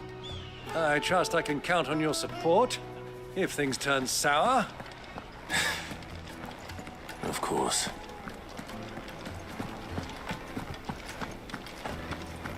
Let me treat you. I need a drink.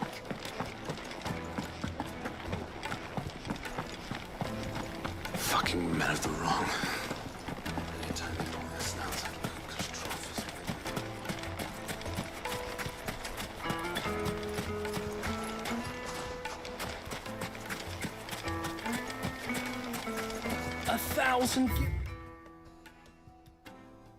For a measly bunch of dissolved greens. Light it for Gilbert's sake.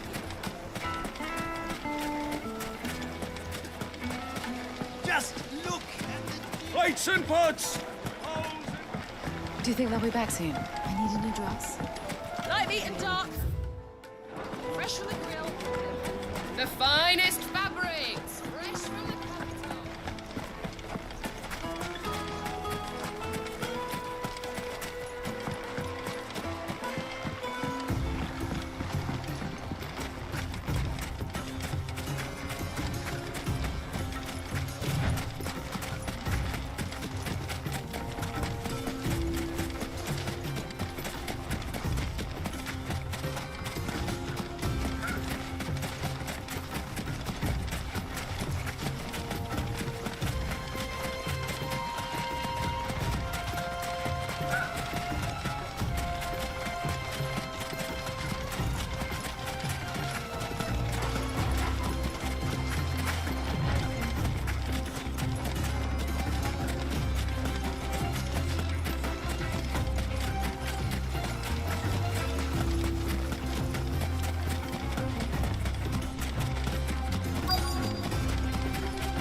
I'll take it from here.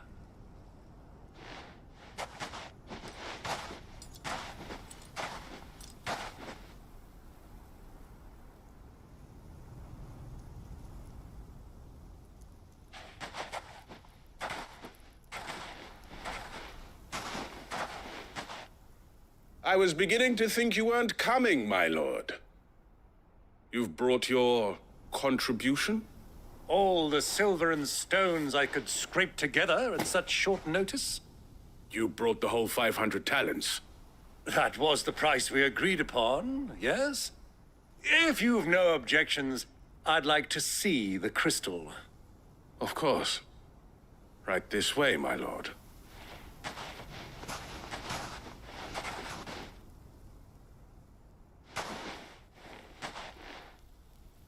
Not bad at all.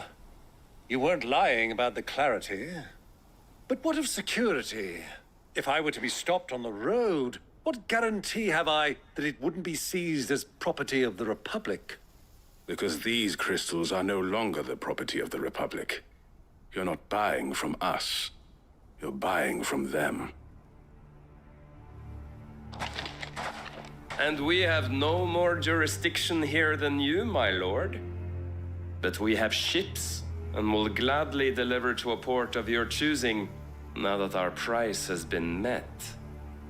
Royalists, eh? What brings you here? Why, to collect their share of Drake's Fang's blessing, of course. Our nations are allies, and so they are entitled to a portion of the Mother Crystal's bounty. And, being such good friends, we elected to increase that portion and share the benefits. And now that these crystals are officially property of the Kingdom of Waloed, we are duty-bound not to interfere, no matter where they might happen to end up next. Did you get all that? They're in cahoots! So it would seem. My lord, what is the meaning of this? Double-crossing dogs. They're not here to do business. Kill them. Kill them both!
Over here!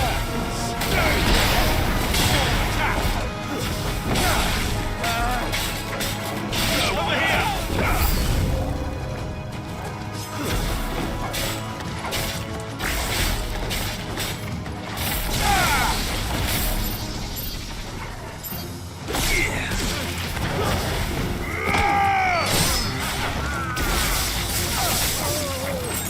This one.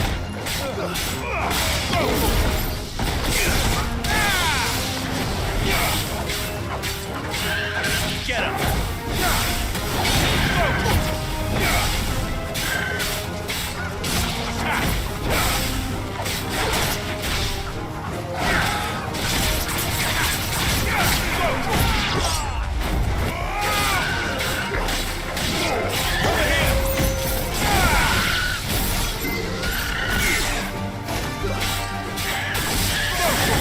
It's over.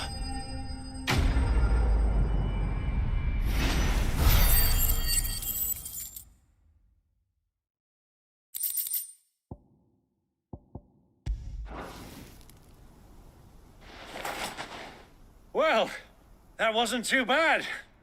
How'd you like my performance, huh? I've often played the villain on the stage. I think I did the role justice. Don't you? Greybeard, you were magnificent.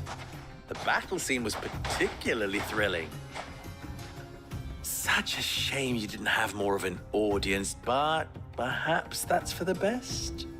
How long have you been watching? Long enough to witness your uncle's sordid transaction. I hardly expected one so venerable to degrade himself so thoroughly, buying one's way into the confidence of degenerates. Ingenious. This was the trouble you spoke of. The men of the Rock taking crystals meant for the common folk and conspiring with the Royalists. Well, now it's over. Indeed it is. The people of Dalamil had scarcely any means of redress against Kupka's men, let alone a foreign army. Until you two came along, that is.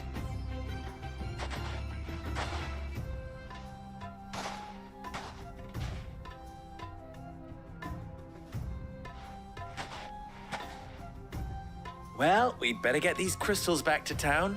You won't mind waiting with them while I fetch a wagon.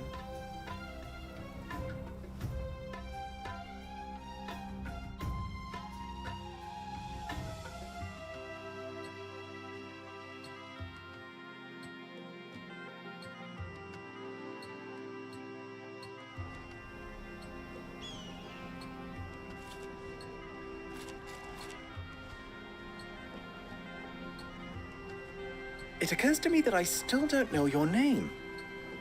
Clive. So, Sid the Second is a Clive?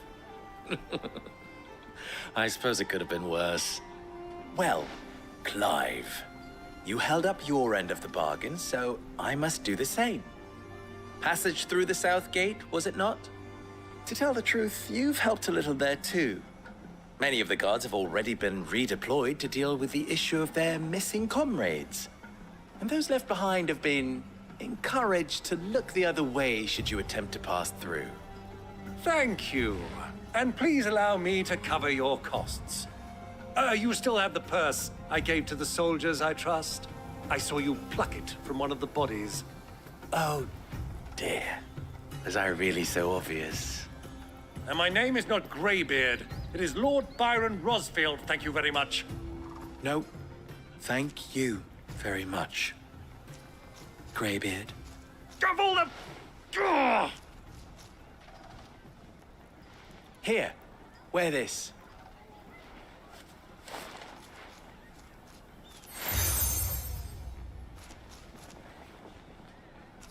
Any friend of mine who sees you with it shall be a friend of yours.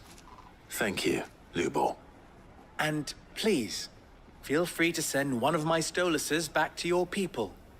Tell them that Rosina Dalamil is back in bed with Sid.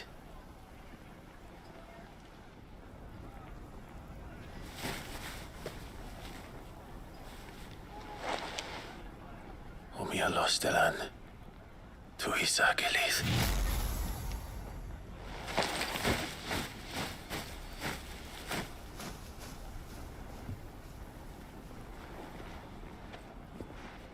I'm trusting you, Sid.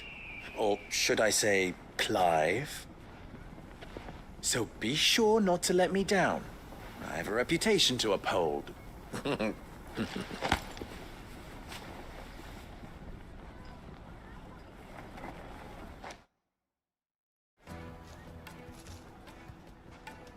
Well then, I wish you a safe journey south.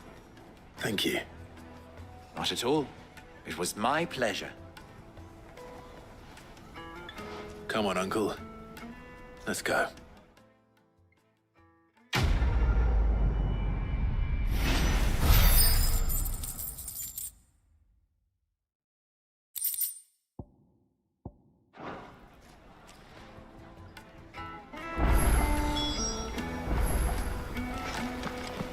I've never even forged a butter knife before. Perhaps Forge Master Luber's having fun at my expense. I wouldn't put it past him. Neither would I. Oh, wait. Are you Clive? Sorry, my mind was elsewhere. I'm Sava, Master Luber's least accomplished apprentice. Soon to be former apprentice if I don't pass this test. Maybe I'm just not the resourceful type. People are buying up weapons faster than the Briar's Kiss can forge them, and here I am, unable to make a decent bit of kitchenware. He wants me to make a carving knife, one that embodies the spirit of Dalamil. Whatever that's supposed to mean. I don't suppose you have any idea what he's on about, do you? I'm afraid not. Never mind. Thought I'd ask. It was that or pack my bags. I could give you a hand if you like. I know how busy the Briar's Kiss has been, and that Lubor needs all the capable hands he can find. I'd be a fool to refuse. So, where do we start? Good question. If I'm honest, I've never made any kind of knife before.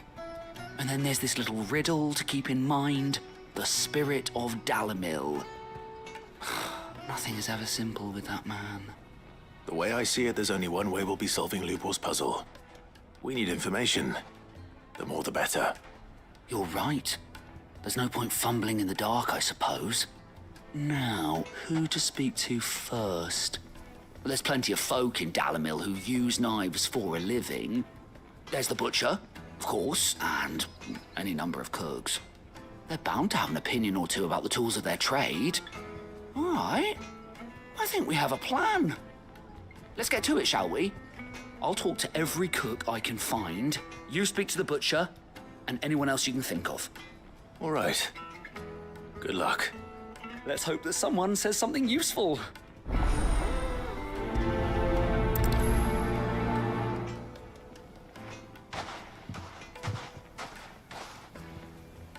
Trust Lubor to take a simple test and turn it into a riddle. I'd better get to it. Is it true what my carpets have bright they're quite silky. Kneaded to a silken softness, like eating a cloud with a crust. Welcome, sir. What can I do you for? A question, if you don't mind. I need to know what makes a good carving knife. You a blacksmith or something? Something, I suppose. Fair enough. Knives, is it? First and foremost, it's got to hold an edge. Most knives will make it through fat, no problem, but sinew dulls cheap steel in no time.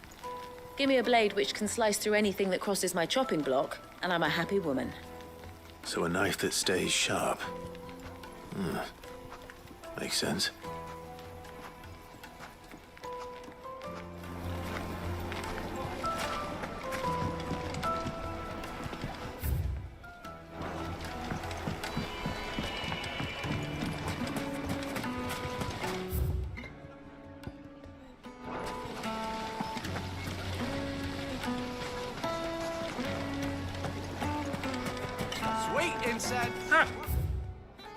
They've opened the gate.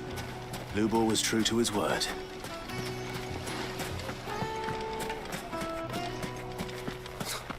I'll be asking you again, my sweet. Then see that you stay a little longer next time. Won't you come and play, handsome? 1,000 gil for a measly bunch of Gazal greens. If you can't even fill my... Count your nose. Fucking men of the wrong.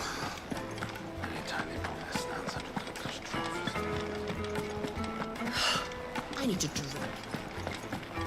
You're going to drink my...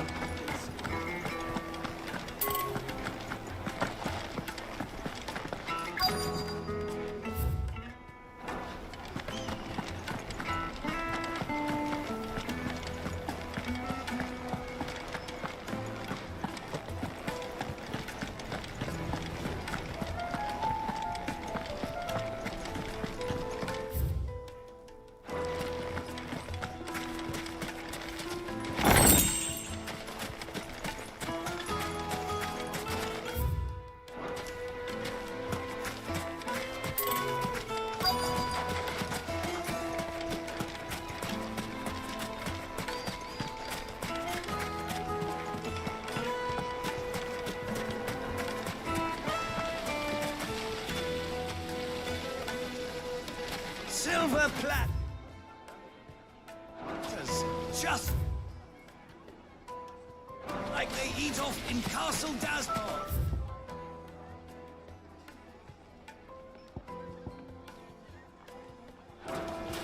Made from the stoutest stoneware.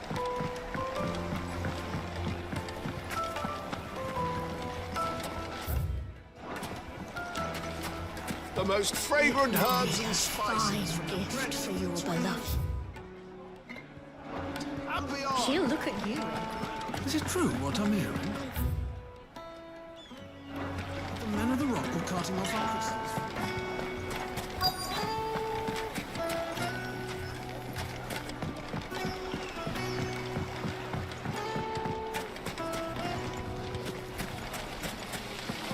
Everything I've worked for, all those years of toil, every coin I've ever earned is tied up in this place.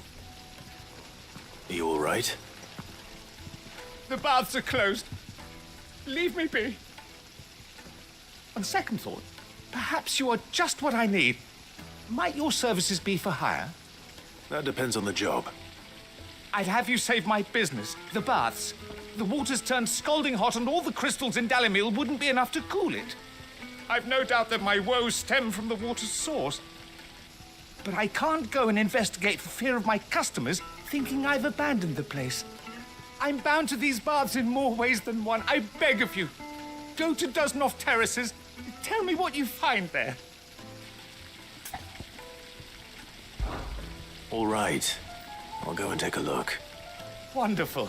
It's not far. Leave the market by the south gate. The smell of sulfur will guide you the rest of the way.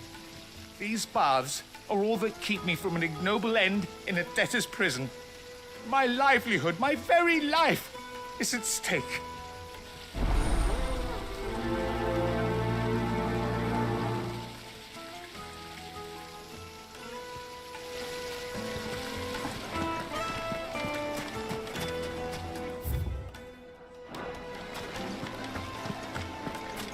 Hanging lanterns, keep... Well, we can make our way back to the Fang now, at least. What is it? I'm in no mood for chatter. Sorry. Do you mind if I ask your trade? Hunter, why? I have a question. Can you tell me what makes a good carving knife? I assume you use one out in the field. Has to be able to put up with some punishment. Can't be dealing with a brittle blade, not while I'm on the hunt. If your knife snaps every time you use it, you'll be spending coin as fast as you make it. Times are hard enough as it is. Thank you. I won't keep you any longer. All business, eh? Man after my own heart. So, a carving knife should be hard-wearing and hold an edge. Hardly a revelation. Let's hope Sevy had better luck than I did. Just look at the... Plates and pots! Kneaded to a silken softness, like Painting a cloud with The finest fabric! Is it true what I'm hearing? So, how'd it go? You learn anything useful, or should I be looking for a new trade? Only that a blade should be durable and stay sharp. But I don't see how that relates to the spirit of Dalamil. I didn't have much luck either. All the cook said was that he needs his knives to be light. Too heavy and they do his shoulder in. So we're no better off than when we started. Perhaps Lubor didn't mean anything with his Dalamil remark. But that can't be right. I've bandied enough words with the man to know that he chooses them carefully. No. We must be missing something. Something right in front of our noses, most likely. No doubt you're right, but I have to make a start soon. I can't put off making this knife forever. Agreed. Lubor wouldn't like that much. Right. I've been trained to work iron. The cheap stuff, mind. But it's hardy enough if you don't hammer it too thin, and it sharpens up nicely with a bit of effort. Trouble is, it's either durable or it's light. Meaning someone is gonna be disappointed. Forge Master Lubor, probably. Is there no one else you can turn to? Someone who knows their metals, perhaps? The other apprentices know better than to help me with my test. But maybe there is someone I could turn to. A merchant, a favorite of Forge Master Lubor's, who sells metals to tradesmen passing through the Valcroy. I bet she'd know a thing or two.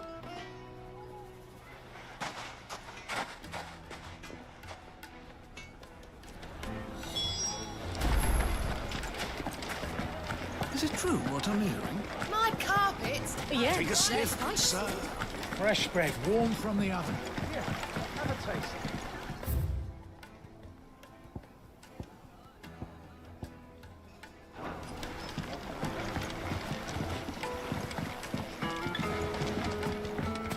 Made from the stoutest stoneware.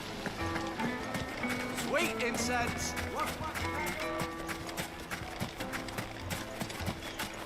We should get going soon.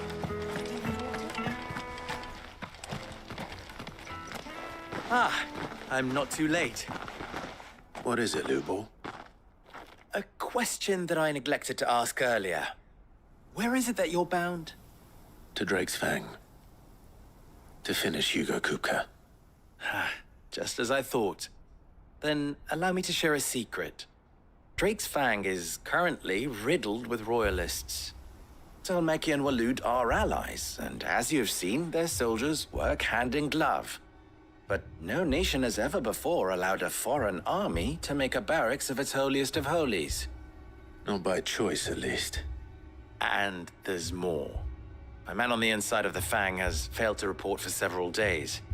I fear there may be more trouble lying in wait for you on the road ahead. Isn't there always? If you're determined to beard the lion's den, then promise me one thing. That you will enter via the mines, where the guard is lightest. I've lost one Cid already. If I lose another, people will start to think me careless. I don't plan on dying. Not before Kupka does, anyway. Well, so long as you have a plan.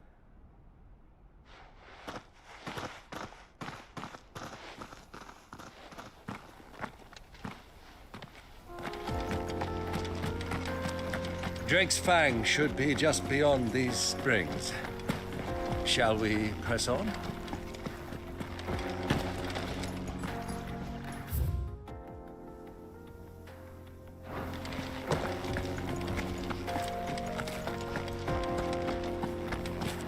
Come on, girl, the gate's open now, we can press on.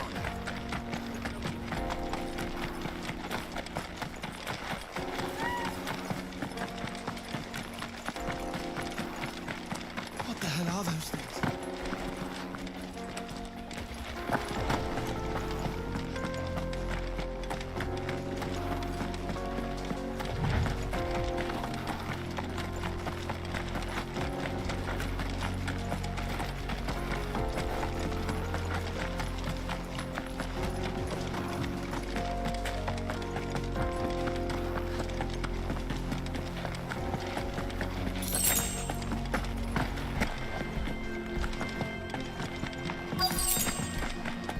By the flames. That explains the heat. Attack! This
Nice try.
Let's cool things down a bit.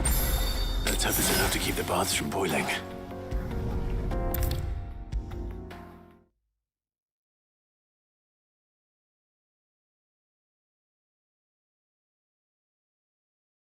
There he is. The man who saved my business. I was hoping we'd be seeing you again. The baths grow more bearable by the moment. It won't be long now before we are back to business as usual. I'm glad to hear it. Now, tell me this. What did you find at the terraces? What threatened to make me a pauper? Not what I expected, that's for certain.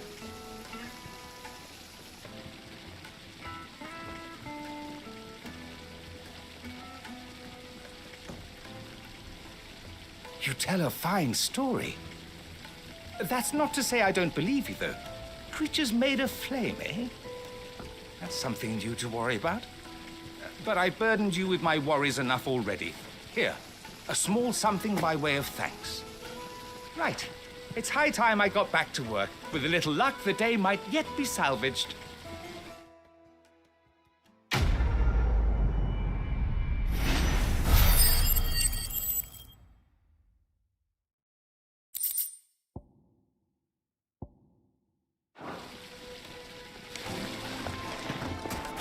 Sweet incense! What's one candle?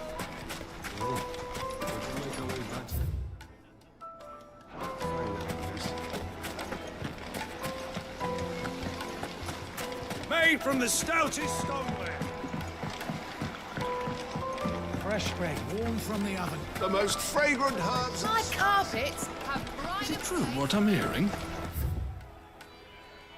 The men of the rock.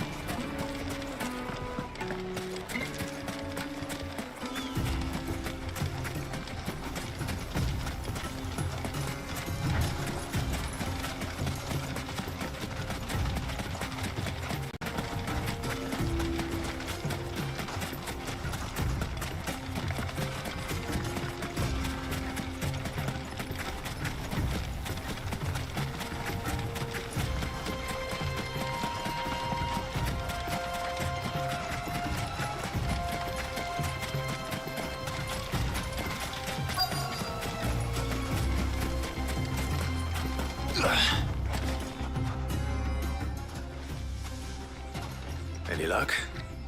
Or will you be needing help with your bags? Well, I asked her, but... you tell him. If you're looking to make a knife that will impress a master like Lubor, there are options. They're just not that viable. Featherlight adamantite knives will get passed from generation to generation, never needing so much as a lick of the whetstone. But adamantite ore is unique to ash, so it doesn't come cheap. And it's beyond my skill to handle. Unique to ash. Are there any materials unique to Dalamil? Something which could be mixed with iron to refine it. Make it lighter. What are you getting at? You said that Lubor trained you to work iron. Then that's what he'll expect you to use. But he would have known that it would either be too heavy or too brittle for a carving knife. Perhaps his Dalamil remark wasn't a riddle, but a hint. If it's cheap metal you're using, then there's always limestone, I suppose. Folk first settled Dalamil to get at her mineral deposits. And, if you know the trick, it can be melted down in the furnace to drive out impurities from low-quality iron. Bloody hell! That must be it! I don't suppose you know the trick, do you? It's hardly my speciality, but I've been around enough blacksmiths to know how it works. Looks like I've got some learning to do. Clive, I hate to ask after all that you've done for me, but... Limestone? Fine. I can hardly abandon you now. Besides, I want to know if this is the answer to Lubor's little riddle. I can't thank you enough, Clive. You'll have no trouble finding limestone over in the terraces. The place is bloody made of it. Then I suppose I'll meet you back at the forge. Right you are. I'll see you shortly. So, do you crush it up, or just throw it in the furnace?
Is it true what I'm hearing?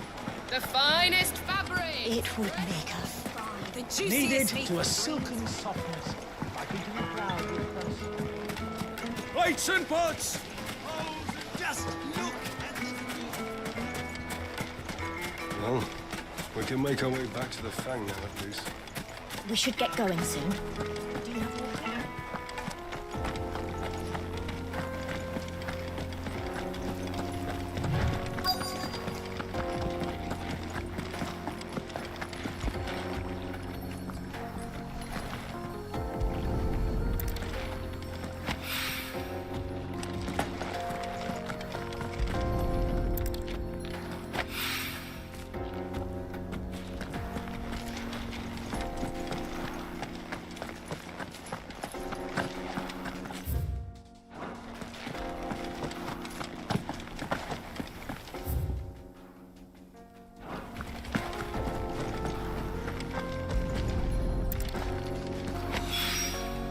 One rock looks a lot like another. But hopefully this is what Sevy needs.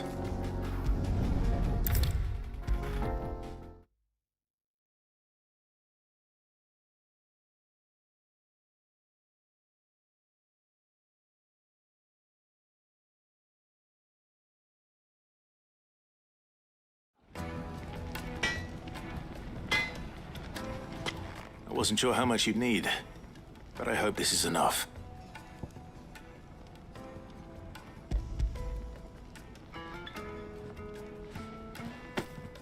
You are one of the good ones, you know that. You and that merchant both, she's got quite a gift for teaching that one. Now, time to see if limestone is the secret weapon we were hoping for.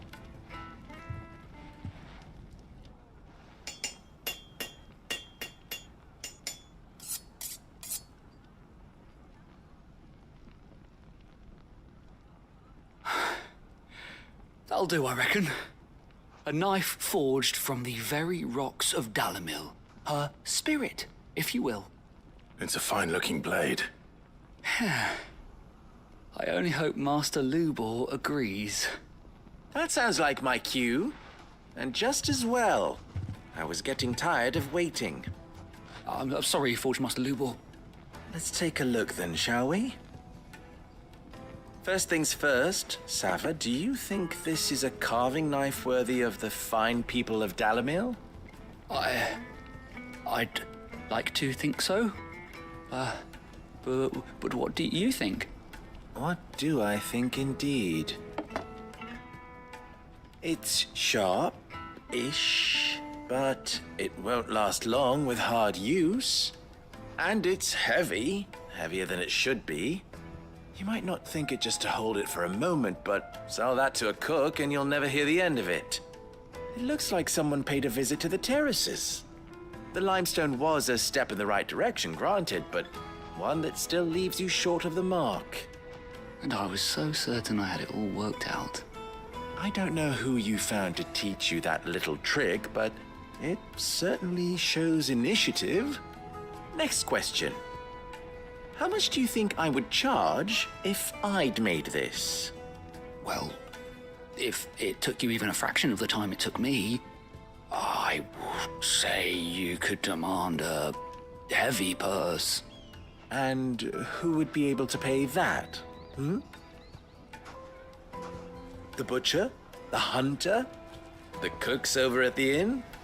Dalimil is home to humble traders, not wealthy lords and ladies. Rule number one in any business, Sevy: know your customers. Yes, Forge Master.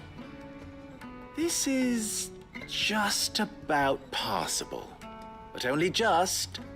I'd say you're worth keeping around a little longer. Starting tomorrow, you'll have an anvil of your own. I will. Thank you. I was wondering, what would you do if you were asked to forge a carving knife? I'd do what I always do. Ask who it's for. If it was for the butcher, I'd make sure it holds an edge. For the hunter, I'd make it as tough as Titan. For the cook, light as a feather. And for the nobleman, I'd make it cost an absolute fortune. There goes a master, all right. It looks like congratulations are in order. I couldn't have done it without you. So much for the Forge Master's riddle, though, eh? The spirit of Dalamil had nothing to do with limestone or anything much at all. Meaning, I had you run around for no good reason. You've passed your test. That's all that matters. You'll have a forge of your own in no time.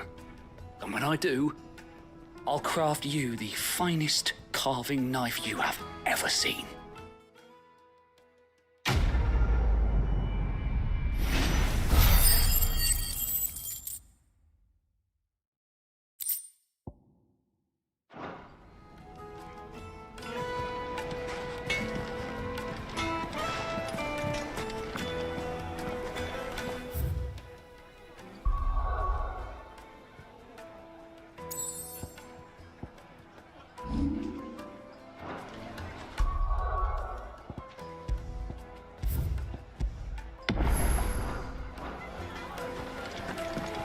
Is it true what I'm hearing? My carpets have... Take a sniff, good sir.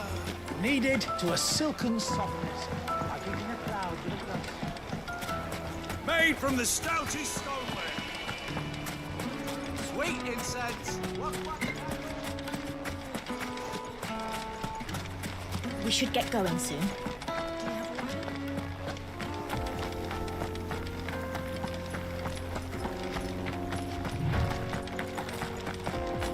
Come on, girl. The gate's open now. We can press on.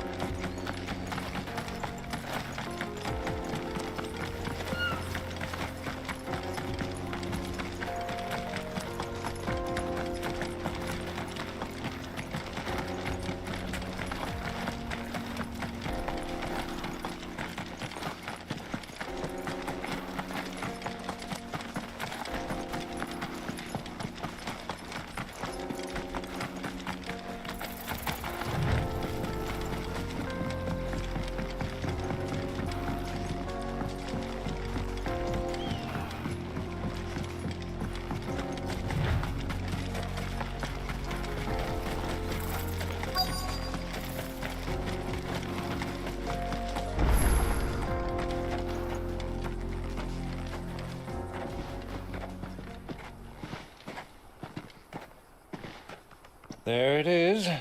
Drake's Fang.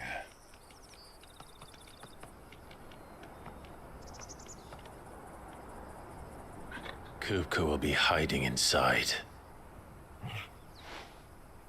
Along with goodness knows how many guards, all on highest alert. You'll need to keep your wits about you if you're to reach him.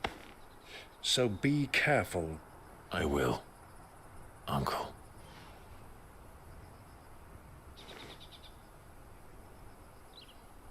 Before you go, Clive, allow me to apologize.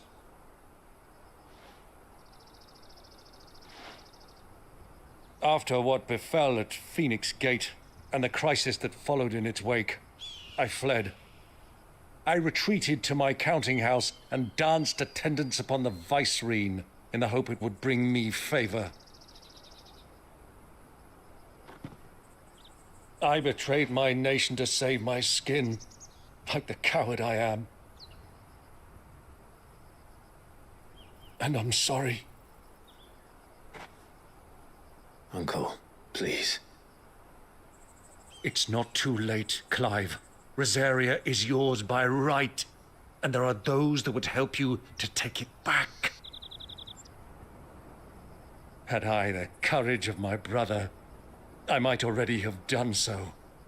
But that ship has sailed. You, however... No. Forgive me, but I cannot. I fight to build a new world now. A better world. Where men can live and die on their own terms. I was raised in a nation that strove to improve the plight of bearers.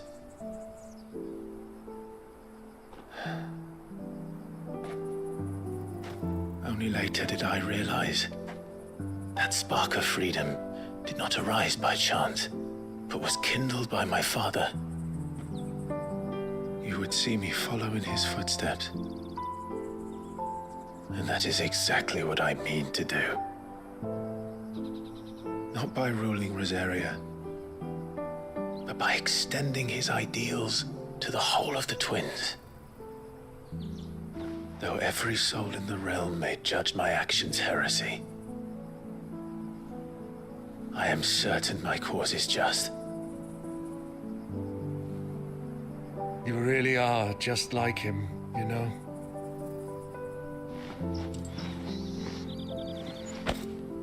Thank you, Clive, for coming back to me. I am proud to call you nephew.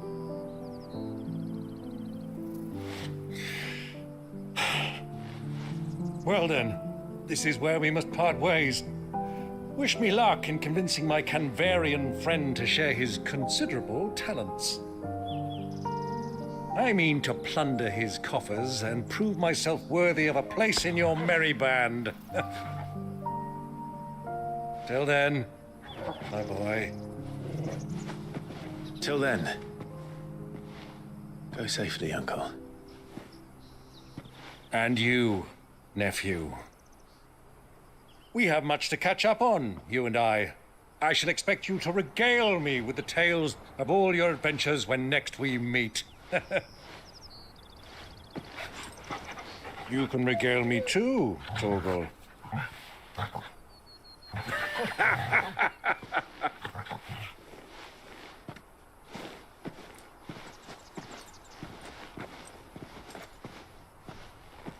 I'm coming for you, Kuka.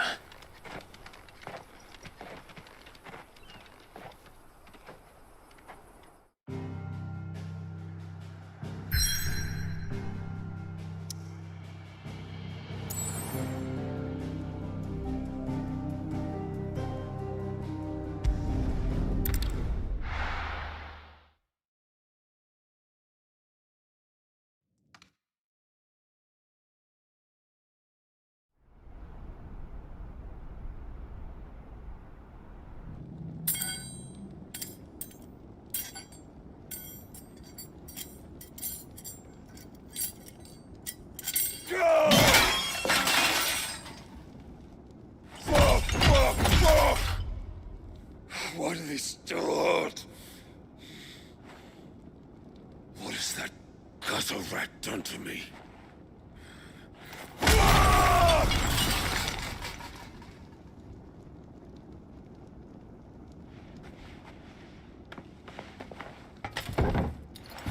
Out of my sight, witch!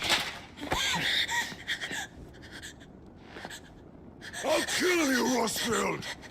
I'll rip out your heart! I'll tear you limb from limb! Peace, Hugo. The table shan't hurt you any longer.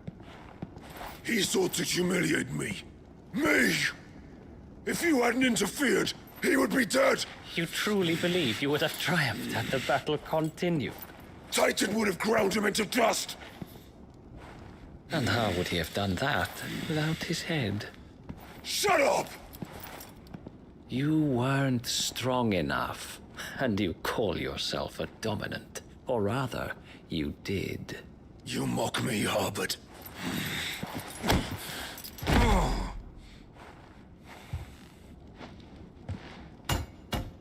Do you see, Hugo? You are weak. Fuck! But so long as that fire burns within you, there is still hope. There may yet be a way for you to take your revenge. Tell me, what must I do? Please, I'll do anything. Just tell me.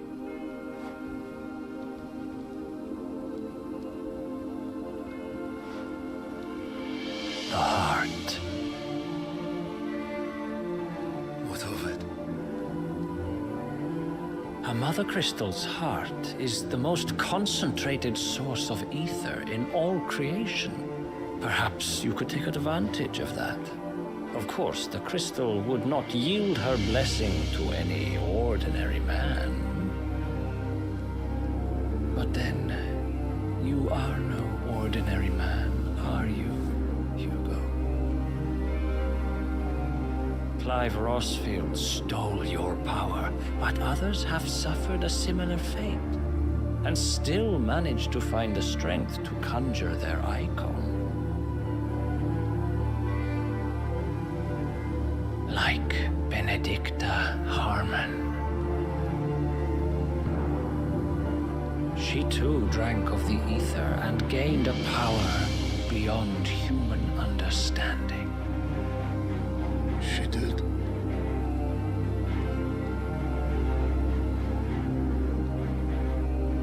Benedicta. Benedict.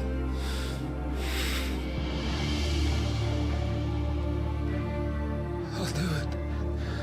My love. I'll avenge you.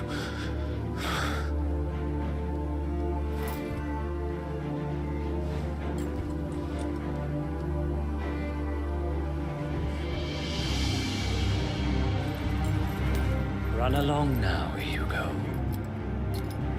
You need only follow the light.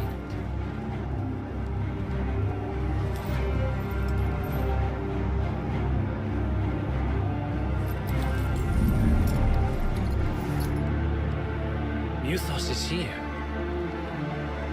Very well, it shall be so. You may leave everything to me, Your Majesty.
Did the royalists bring them from Ash?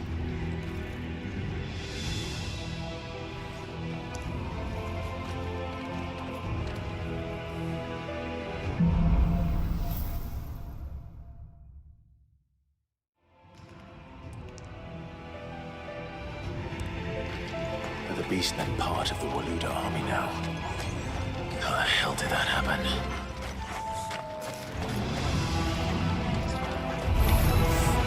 They spotted us.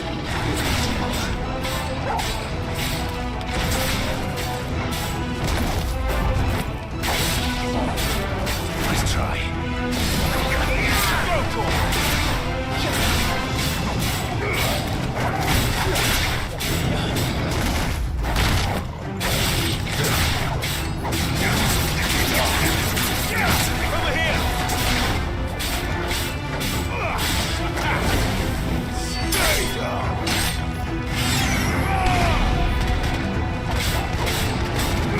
Over here!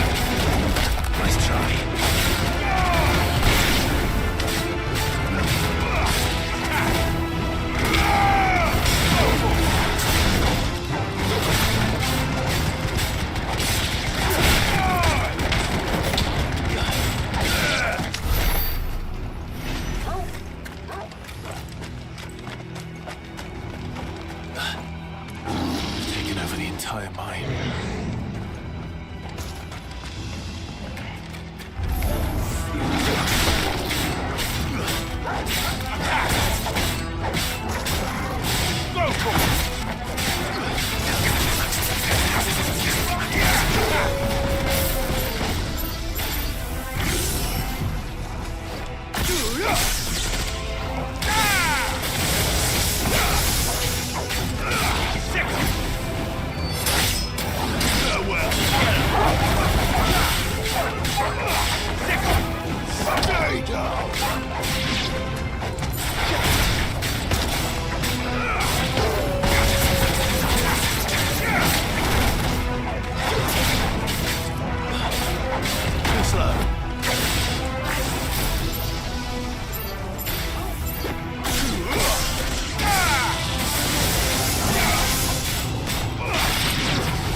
So much for the men of the Rock.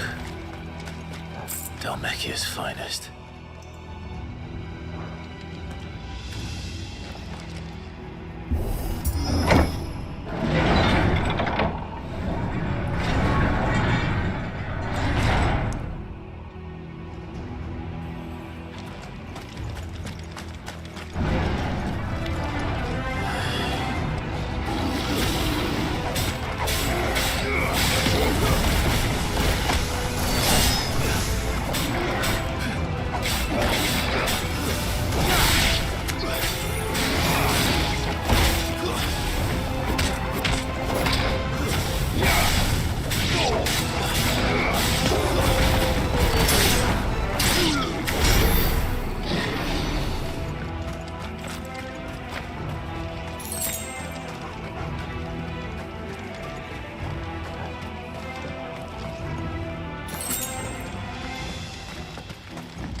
Won't be going any further this way.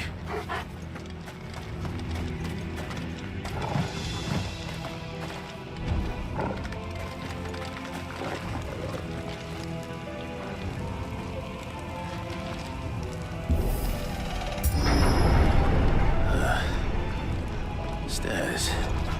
This must be the way out.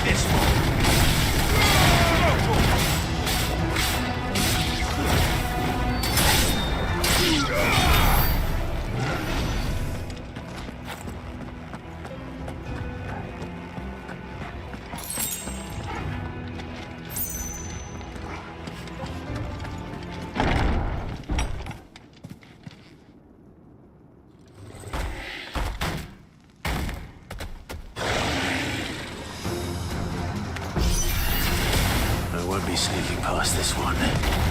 How did it get in here?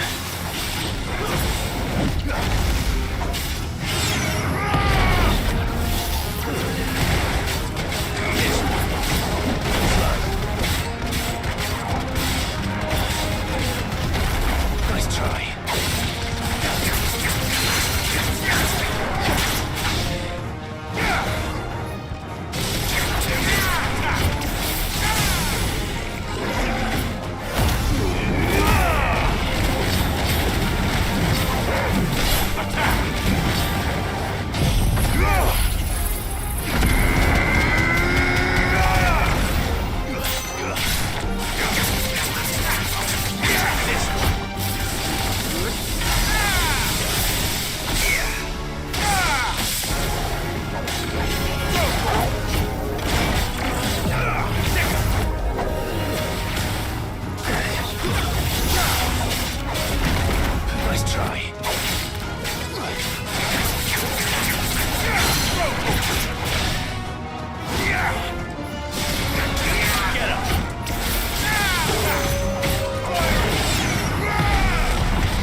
Flames.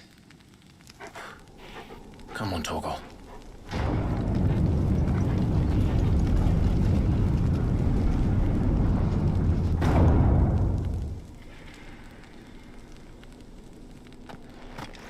Kuka never did do things by halves. As if taking the Mother Crystal for his own wasn't enough. He had to build his castle in it.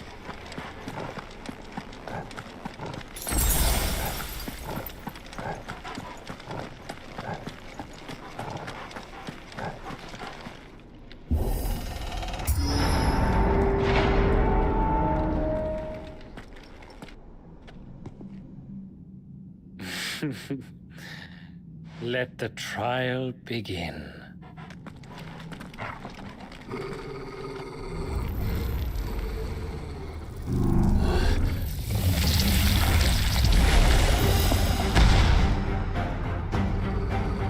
What the hell? With me, Tor.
Seems we're expected.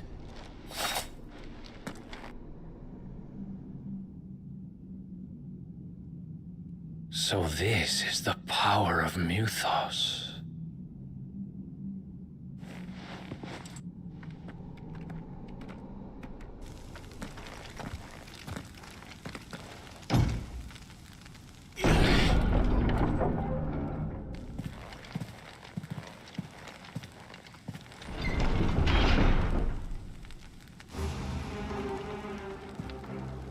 Did the orcs do this too?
What the hell is going on? Are these things here for me? Or for him?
That's better.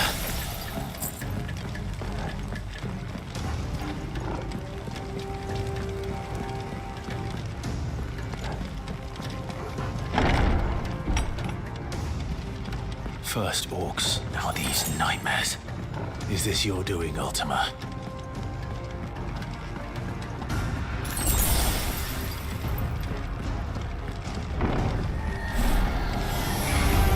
This won't be easy.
You've been busy, Kupka.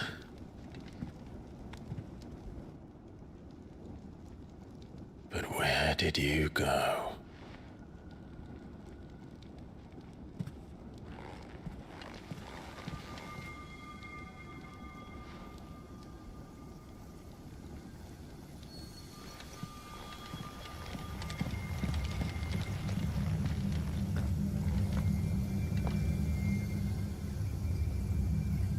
The heart.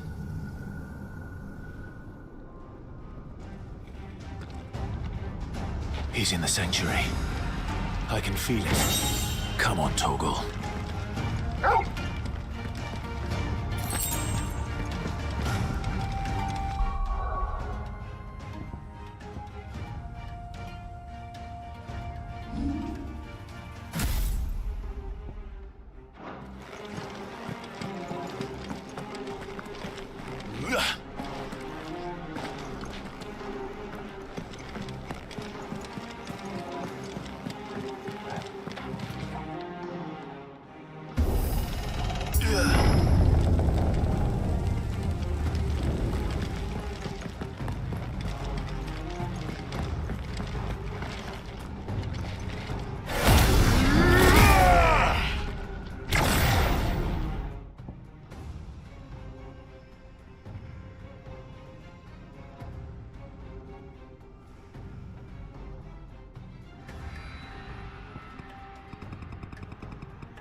better be the last of them. Better already.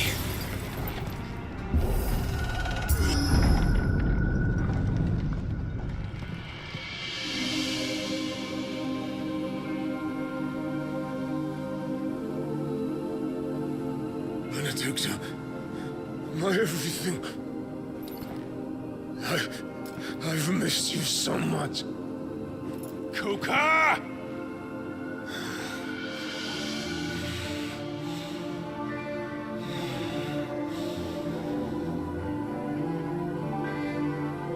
I swear to you, my love, we will never be parted again. What's wrong with him?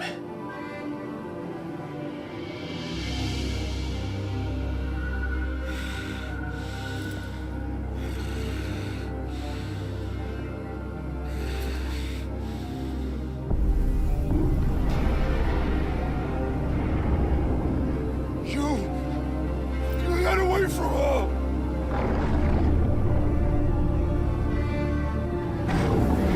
Benedicta!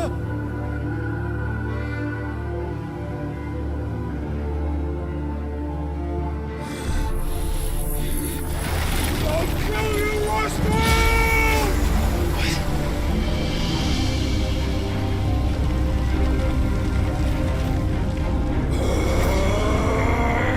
Oh shit, he's priming.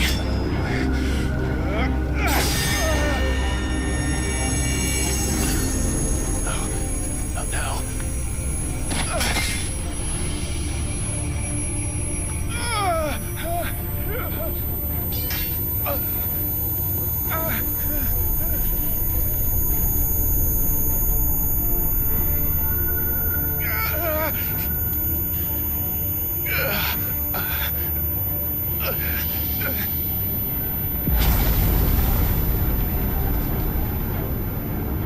Come on.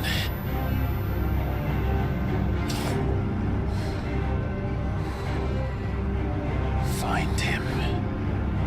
You've done this before. You can do it again. Let the flames burn within you. No. Let them burn without. Come to me, Ifrit!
Let's give this a try. Not bad.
Mortimer. What do you want? Your soul is tainted with worthless human will, yet your thirst for power remains undiminished. With every sip you take, you grow in strength, and soon you shall achieve perfection.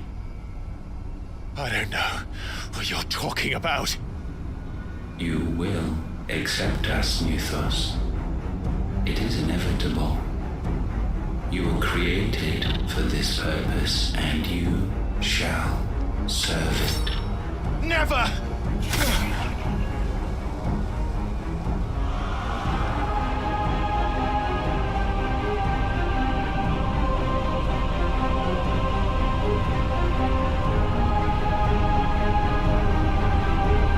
Fight it, Clive! Don't let him in! Consciousness. We see now. Human will is so insubstantial it cannot exist in isolation. You mitigate its weakness by interweaving it with your consciousness. We believed we had merely to purge you of your will to claim our vessel. It appears we first have to sever every thread of the consciousness that supports it. No matter. The time to build a new world is not yet upon us. We will contemplate.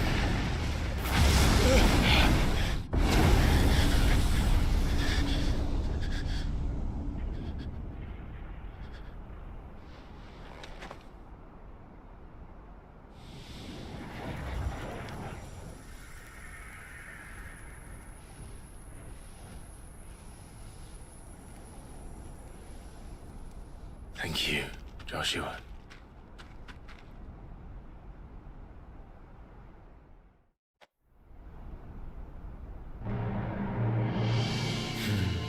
One can no more command the power of ether by drowning in its flood than one can constrain the tides by standing in the sea. I had thought Hugo wiser than this, but it seems his head was full of rocks after all. Titan was strong. Your Majesty. But Mythos is stronger. For 5 years, that man lived only for revenge. Clinging fast to a fiction, even as it swept him into the abyss.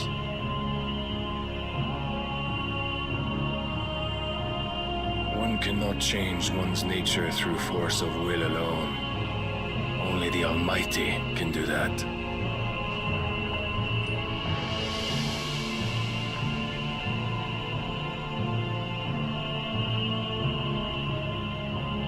Hugo Kupka.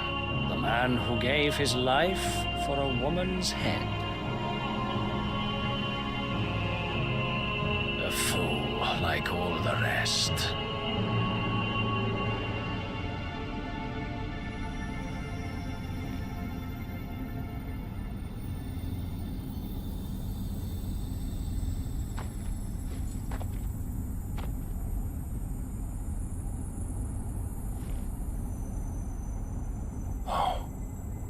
That the death of a mother crystal should be so beautiful.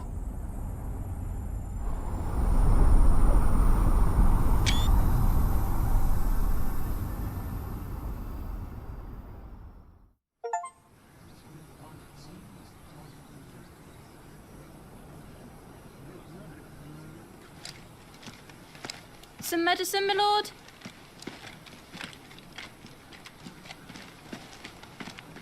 I have salves, potions, anything you need. Stop bothering me, urchin, or you'll feel the back of my hand.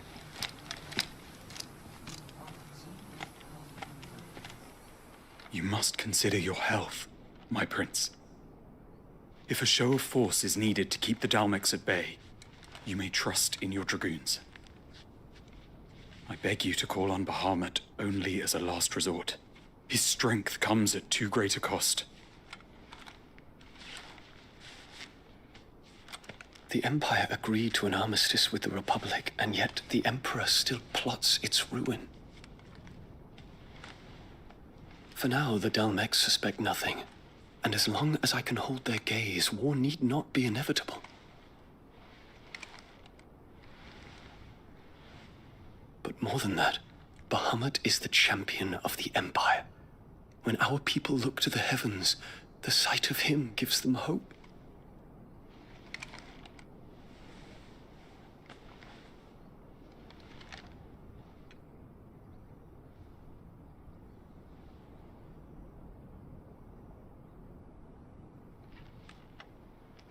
Forgive me, Terence. Would that you were my master. But alas. I will always be your loyal servant.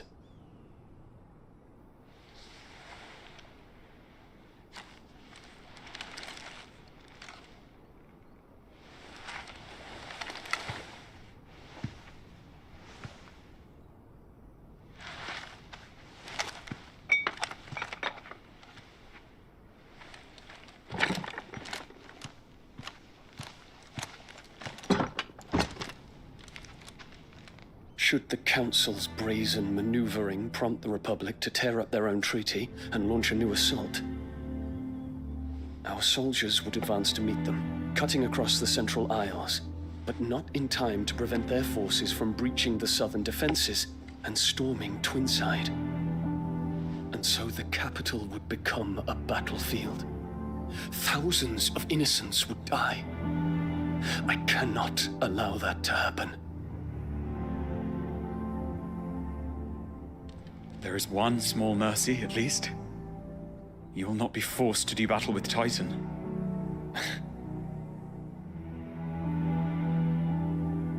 Would that I could avoid doing battle at all. 1,000 pardons, Your Highness. What is it?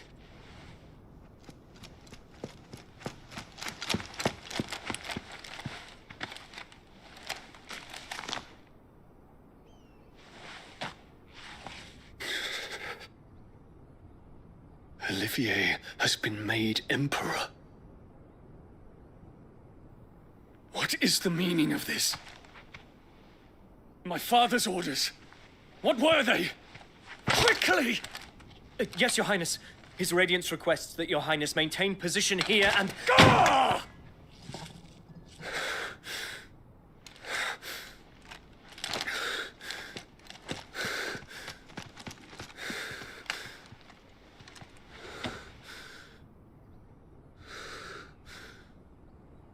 Terence. Yes, my prince. I must go to the palace. I'll ready your steed.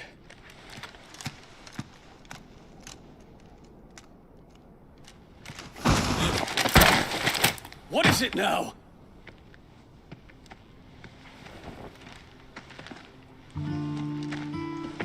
Forgive the intrusion, Your Highness. I know you. At ease. We stand in the presence of the Phoenix.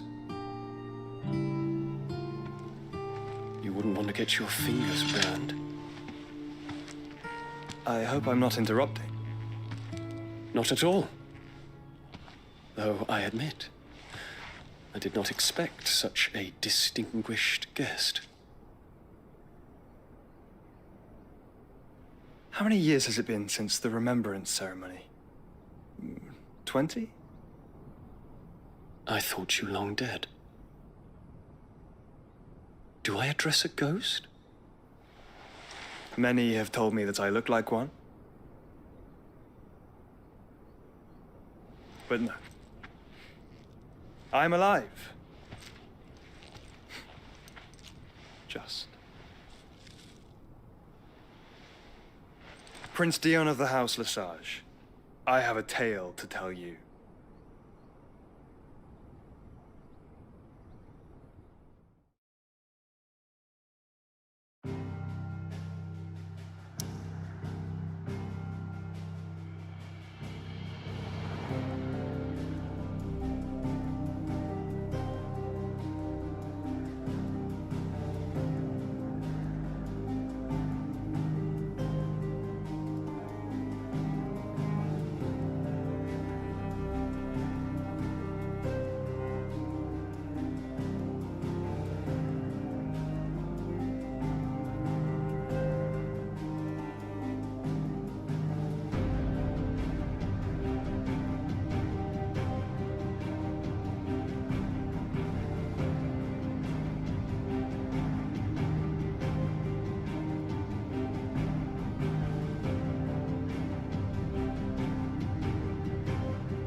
I'd better give Otto the good news. Always need patching.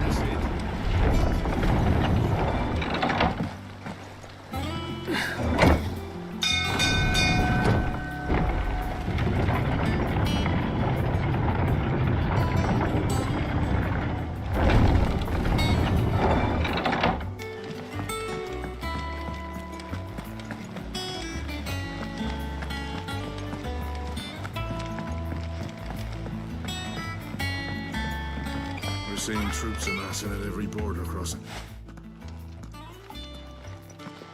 Clive, you're back.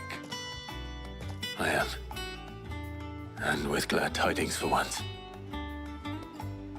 Hugo Kupka is no more. Well, I'll be. All of our comrades who lost their lives back at Sid's place be smiling down at you right now. We had a stolus from Lubor saying Drake's fang had fallen. I expect that was your doing as well, was it? It's a long story. One for the history books, I'll bet. Welcome home, Clive. It's good to be back. You look better. I feel it. Which means I'm coming on your next little adventure. You're not leaving me behind again. Wouldn't dream of it. Otto, any word on the Royalist movements since I've been away? Shouldn't you be putting your feet up? If you really want to know, go and have a word with Vivian. Thank you. I will.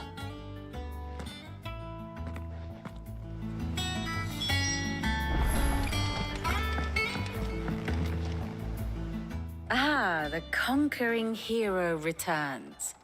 And with hardly a scratch on him. I may have picked up one or two. Well, the fact that you came straight to me instead of visiting our resident physiker suggests that you picked up something more important. A scent. The scent of Waludas. The very same. But whatever plans Kupka was hatching with the Royalists, he took them to his grave. As did his men. Slaughtered by the orcs who'd taken over the Fang. Orcs, Vivian. I've never seen such creatures in Storm before. The Waludas must have ferried them over from Ash, but why? Why work to rescue Kupka only to invade his home, the mother crystal of an allied nation, and let both fall? It makes no sense. Do you know the tale of the blind men and the Adamantus? One can often be led astray by focusing too closely on individual details. One must instead see the bigger picture. And what bigger picture is there than my map?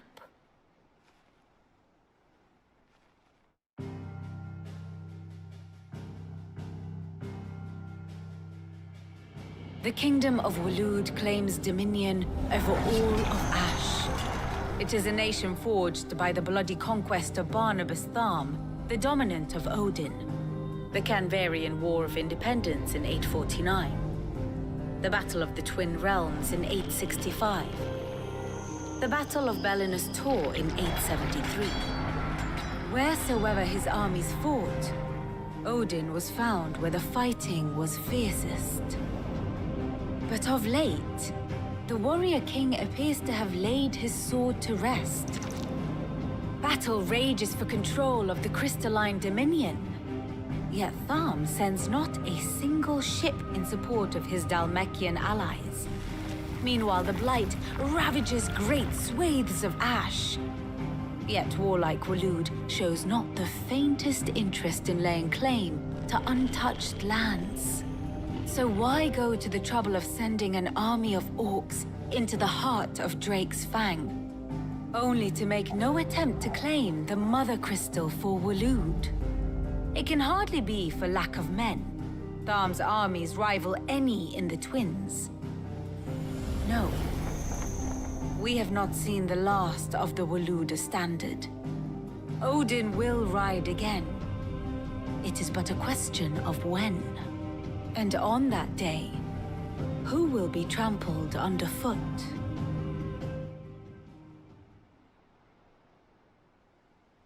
In summary, I know not to what end the Royalists betrayed Kupka. I know only that it is part of some broader scheme. A scheme tied to the ambitions of one man. King Barnabas. But there is no need to wallow in confusion. If one is to cure a sickness, one must first identify the symptoms. And your Lord Uncle has volunteered to do just that by keeping an eye on the Royalists' movements. He's really throwing himself into this. Indeed he is. Which means all that remains for us to do is await his reports. Well, not quite all in your case. The people of the Hideaway must hear the news. Justice has been done. Hugo Kupka is dead. The wounds he left that night are still raw, especially for those who lived with Sid the longest. Tell them that those wounds might finally begin to heal. Consider it the price of today's instruction. I've never known you to be sentimental. What can I say? I am only human. And we are, all of us, sentimental animals at heart. I suppose we are. Very well. I'll go and spread the word.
Well, someone looks pleased with himself.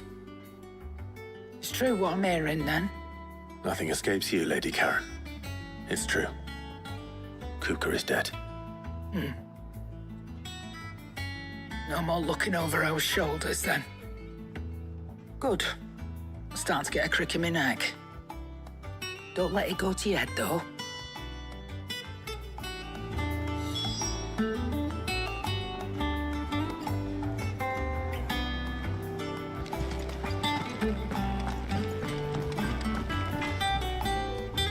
Blackthorn, do you have a moment?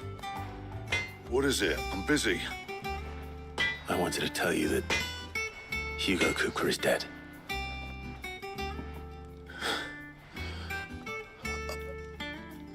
I can't tell you how long I've been waiting to hear those words. This is it then. A new beginning under a new Sid. I'll try to live up to the name.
Ah, Clive. Have you come seeking the gift of knowledge? No.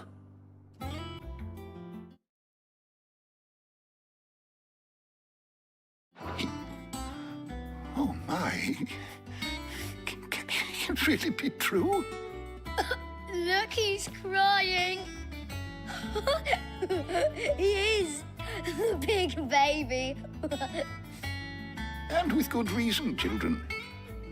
These are tears of joy. We must offer up a prayer to your parents that the heavens weep with us. There shall be no lessons today, only thanksgiving and merrymaking. Go, put away your things. All right. Brilliant.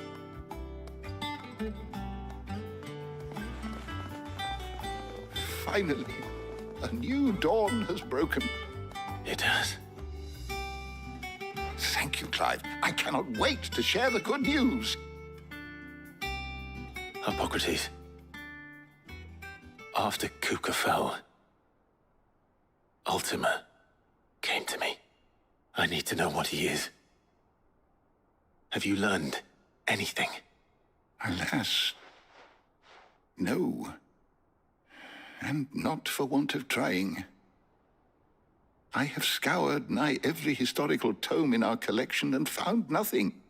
Not even the sort of conspicuous absence that might suggest a concealment of fact. One is almost tempted to conclude that such a creature never existed. But I saw him. With my own eyes.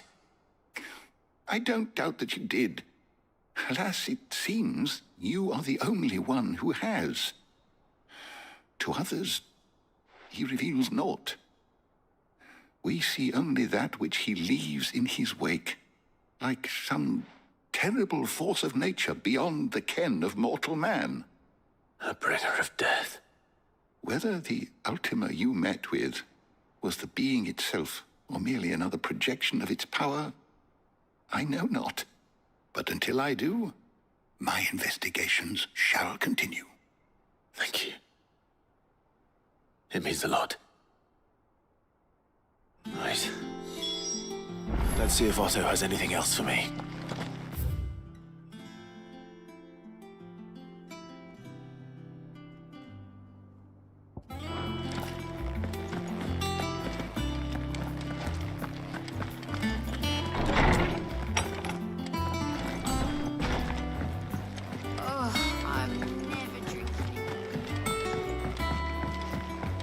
I'm telling you, it's true. I heard it from Otto's own lips.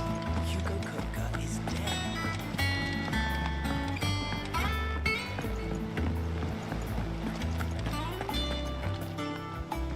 You barely sat down since you came home.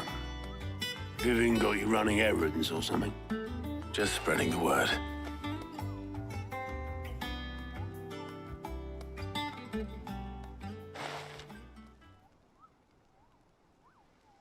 So, the Professor's got a soft side, has she?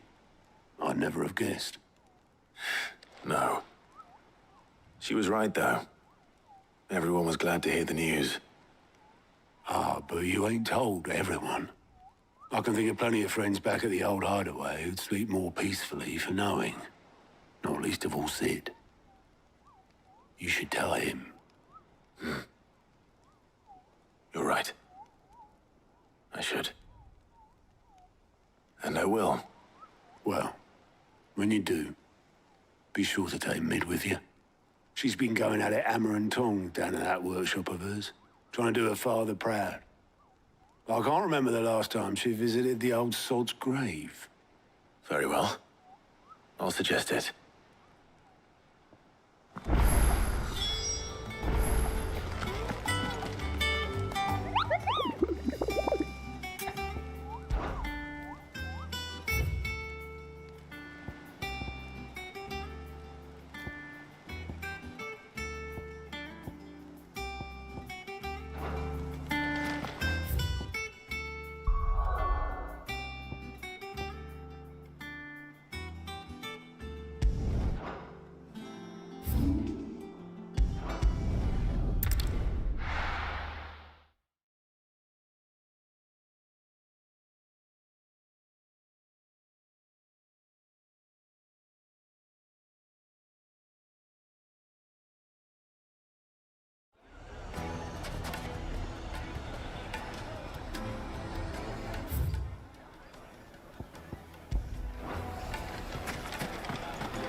most fragrant herbs.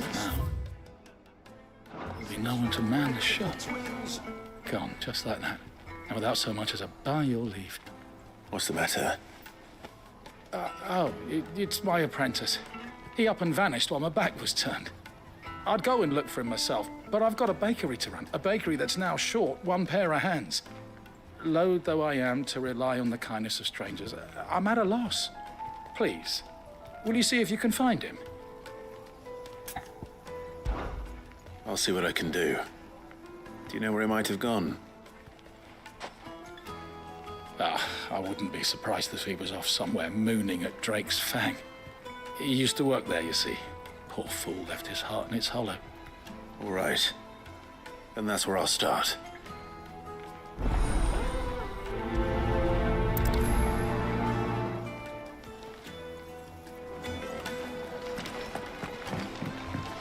Oh, where did all that go? Plates and pots!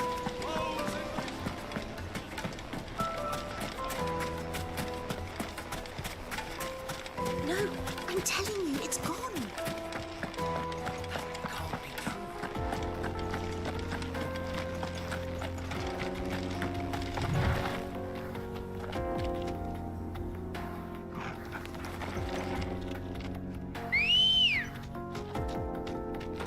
Let's go. Faster!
Excuse me.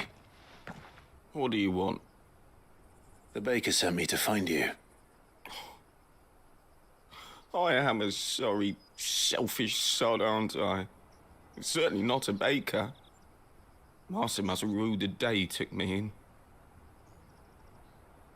Time was the sight of the Fang used to calm my nerves. But now look at her.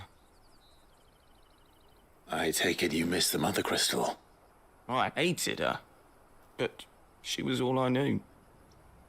Worked her mines for years. And when she shattered, part of me shattered with her. I had to trade my pickaxe for a rolling pin, but I'm no good at baking. Every loaf I touch collapses. My bread's as hollow as I am. She was the only thing that could fill the hole inside me. Oh, I loved her, damn it. But now she's gone. She's never coming back. What am I supposed to do? I ask her. How does a shell of a man learn to live again?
Perhaps you could express yourself in your work.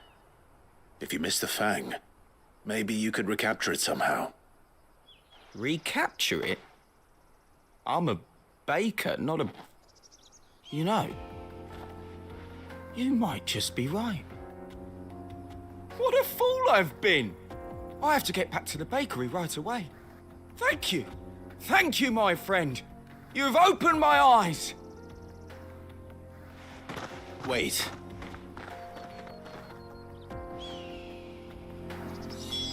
Suppose you won't be needing an escort then.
must live, good sir.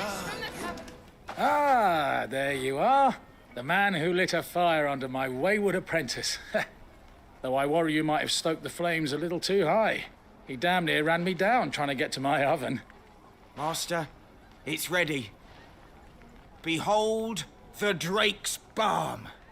A truly unique creation. I dare say it is. Just look at it. A perfect likeness of the Fang herself. Her steepled peaks, her fulsome spurs, her inviting hollow. True, my loaves collapse more often than not, but what's the Fang without her crater? Why, no Fang at all. And look, inside. She's filled to bursting with a bounty of beautiful crystals. Salt crystals! Master, I have found my purpose. I must use my work here to preserve the memory of the Fang. Well, if it tastes half as unique as it looks, I'd certainly say you're onto something. Not only is my apprentice back, but he's finally pulling his weight. With any luck, I might even have a new delicacy on my hands. I don't know how you did it, but you have my thanks.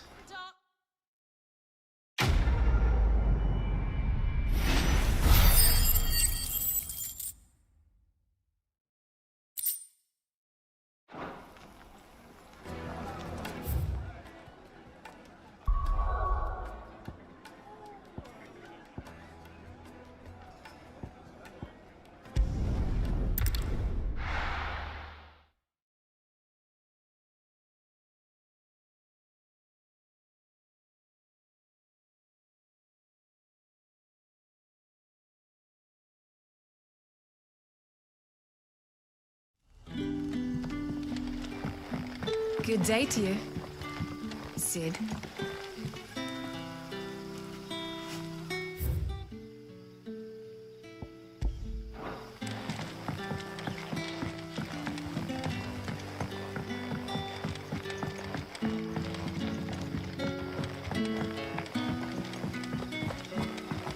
It's all but spent. What do we do now? The crystals we get from the tail are all but worthless. We had to dig a new cellar to store all the unsold. Ah, Clive. Your timing is exquisite, as always. I have a concern which you may be able to assist me with. Go on. There are whisperings afoot of shadowy figures having been sighted outside the village. Rustlings in the undergrowth, suspicious noises. My people fear that they are being watched. It may be no more than a surfeit of nerves, understandable in the current climate, or it may be the prelude to something altogether more dangerous. Given what I hope you'll forgive me calling your nose for trouble, I wondered if you might investigate. Of course. Excellent. You might begin by speaking with the good citizens of Lostwing. Listen to their tales, and make what you will of them. All right. I will.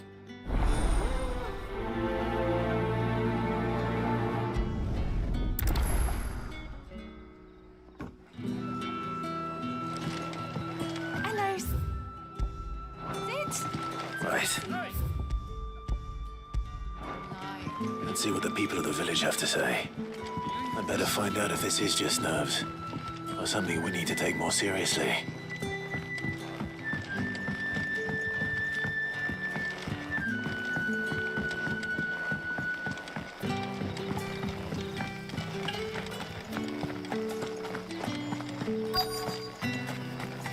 Word is the Black Shield's took hands or something. Excuse me. Quinton mentioned strange figures having been sighted near the village. Have you seen anything? Nah, not me, Gov. I heard the rumours, though. I'm here most days, right next to the gate, and I ain't seen nothing out of the ordinary. Don't worry. Any shady characters try and slip into town this way, and I'll soon come running. And shouting, most likely. All right. Thank you.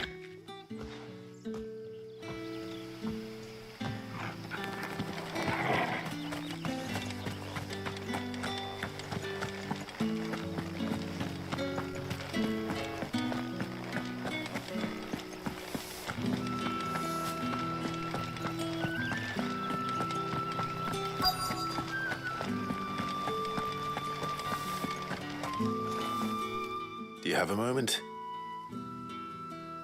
There's talk of suspicious figures in the woods. Have you seen anything out of the ordinary? No, but I've heard something. Sound of scraping metal, like someone sharpening a sword. Where was this? In Lorbert's Pass. Was out foraging for herbs when I heard it, screeching out from between the trees. Ran back here as quick as my legs would carry me, and I ain't been back since. I see. I'll look into it. Thank you.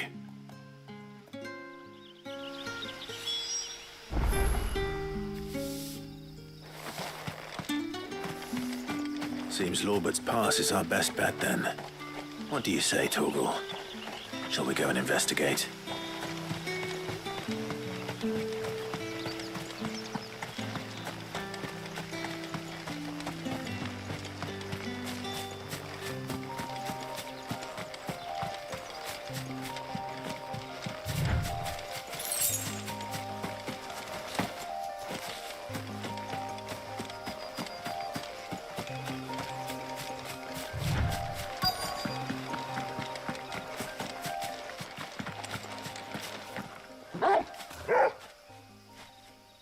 You there.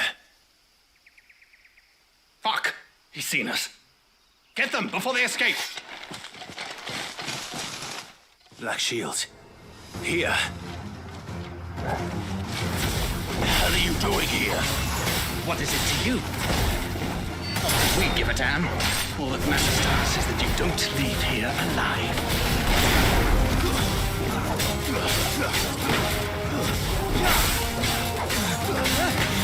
Get him!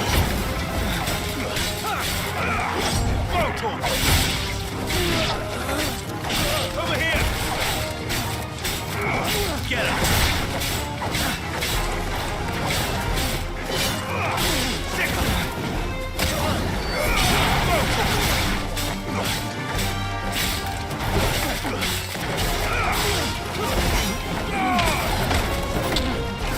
Over here! Sick him!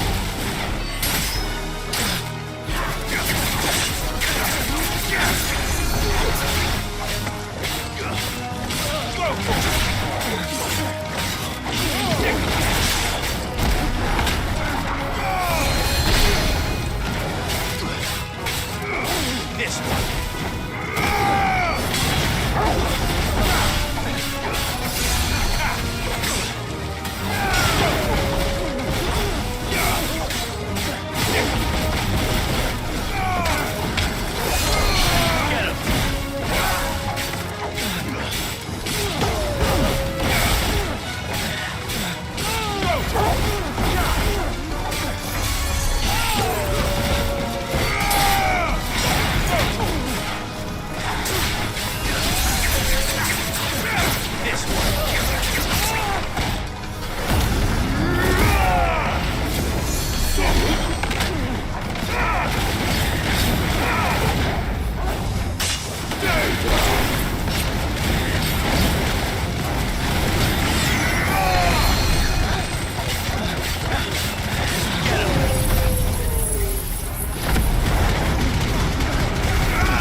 Why were they here? Are they planning an attack on Lost Wing? I need to warn Quentin.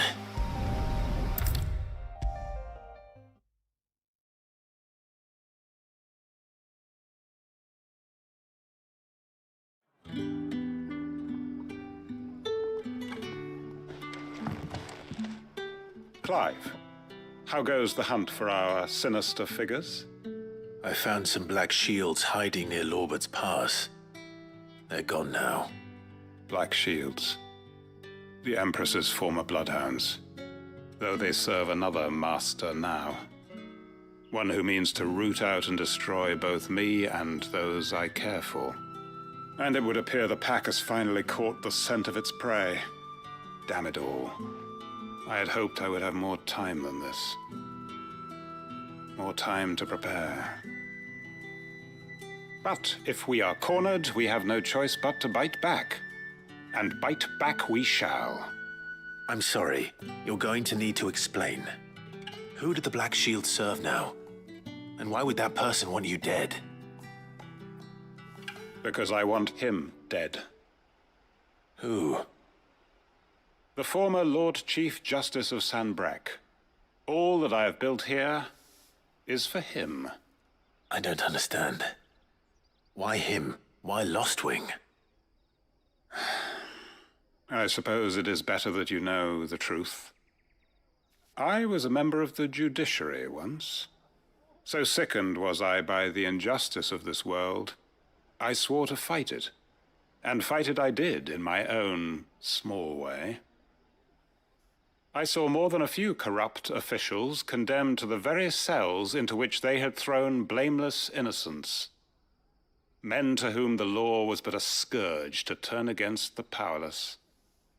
And throughout, it was the Lord Chief Justice who backed me, who was my one true ally in the quest to see justice done.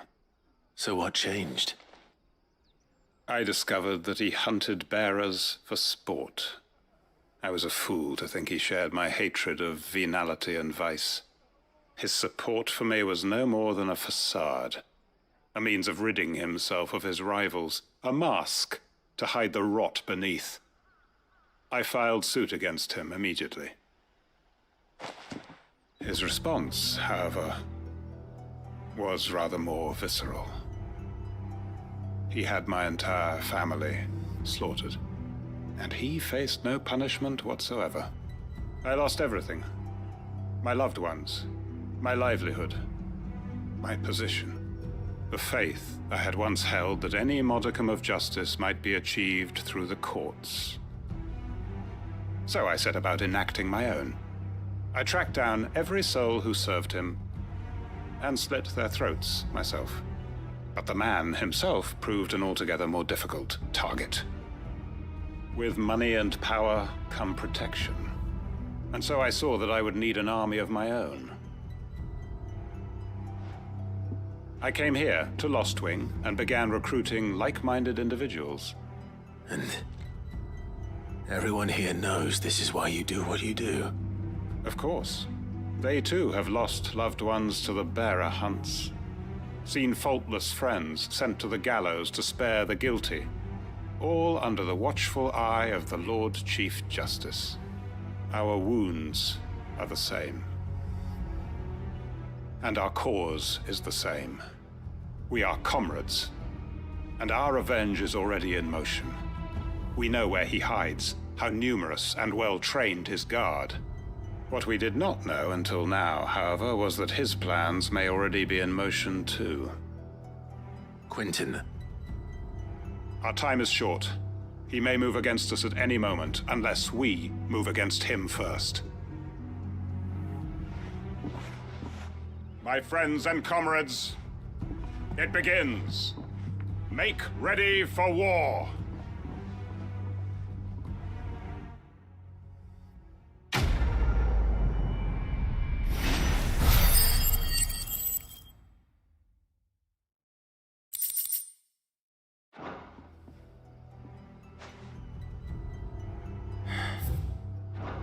I'm not going to change his mind.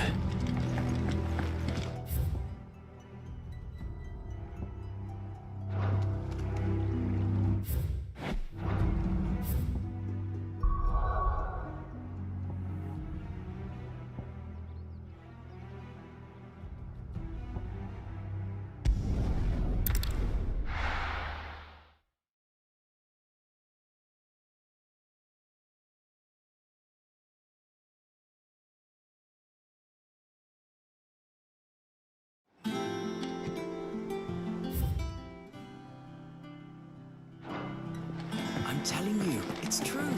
I heard it from Otto's own lips.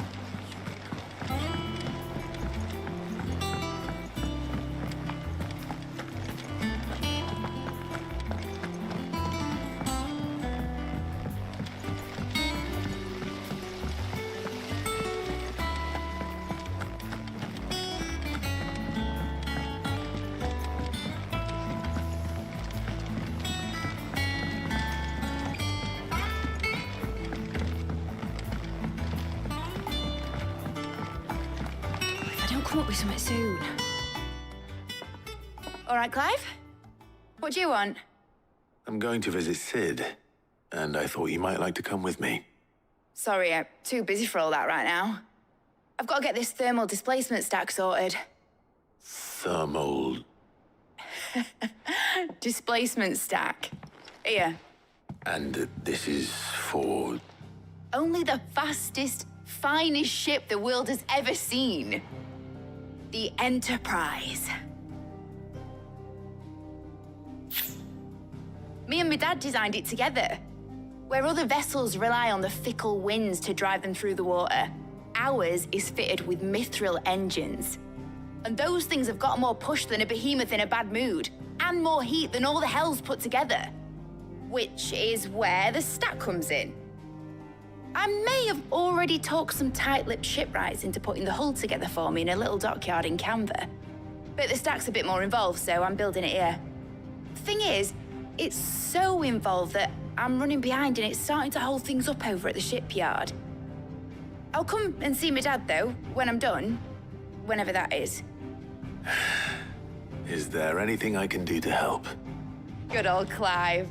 I were hoping you'd say that. First things first, I need some parts meching. The stack will be made up of 3 major components. There's the plating, here, that channels hot vapors away from the engine. The helm over the top, that disperses all that heat into the air. And the shielding around the sides, that stops the rest of the ship from going up in flames. A full suit of armor, then? Probably best to take it one piece at a time. Then you'll need to start with the plating. Everything else fits onto it. I've got the designs and the list of materials here. Show these to Blackthorn. He'll know what to do. I can't make head nor tail of them. Luckily, you don't need to.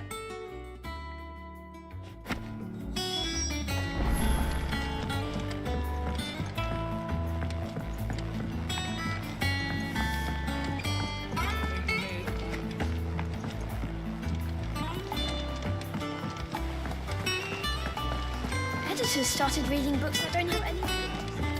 It hasn't been.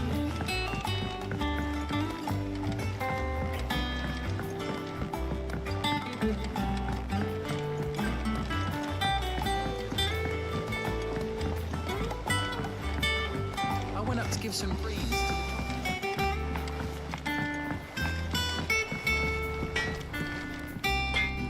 Blackthorn, can I ask a favor? Hell with it. It's for Mid. This my last chance to say I'm otherwise engaged. Spare myself the arseache. Go on then. What is it this time? She said you would know. Here.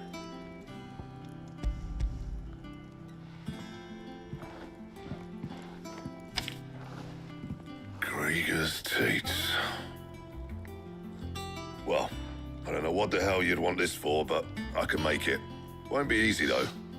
And I'll need help. Get Gav and Otto in here, will you? All right.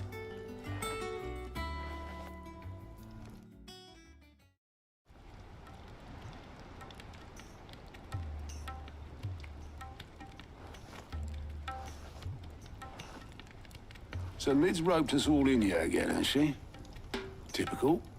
Still, if that's what it takes to get her to visit Sid's grave, I'll do what I can. And, what is it we need to do, exactly? Take a look at this. It's this plating.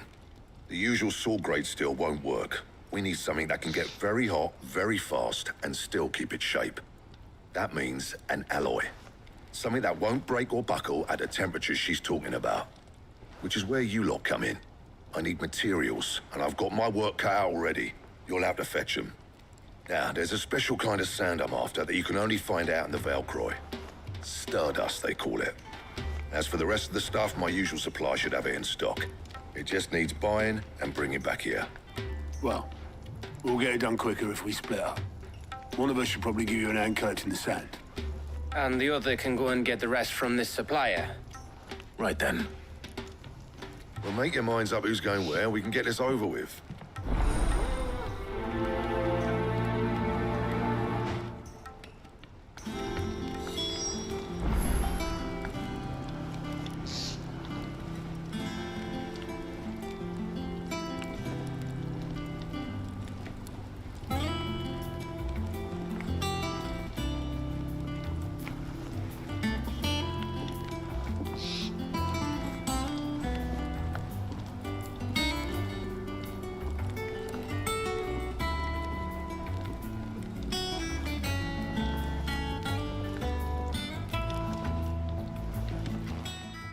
Going after the Stardust then, are you?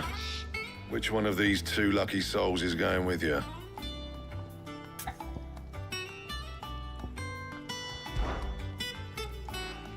Gav, you're with me. All right then.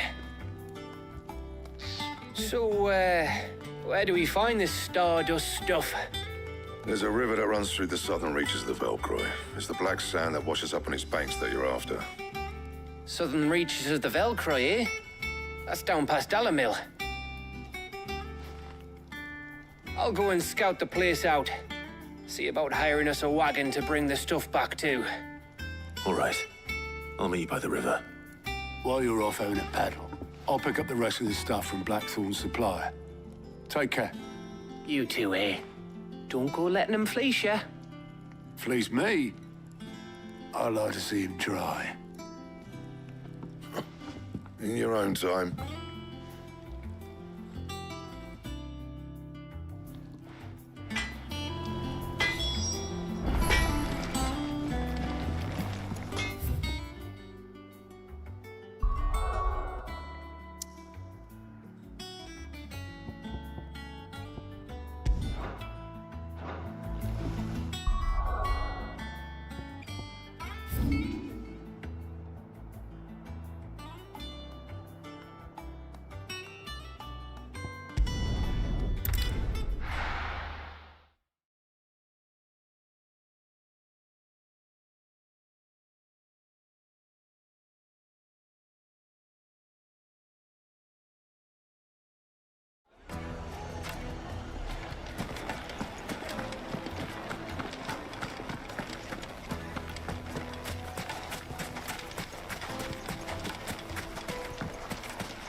Looks like I found the river. Now where's Gav?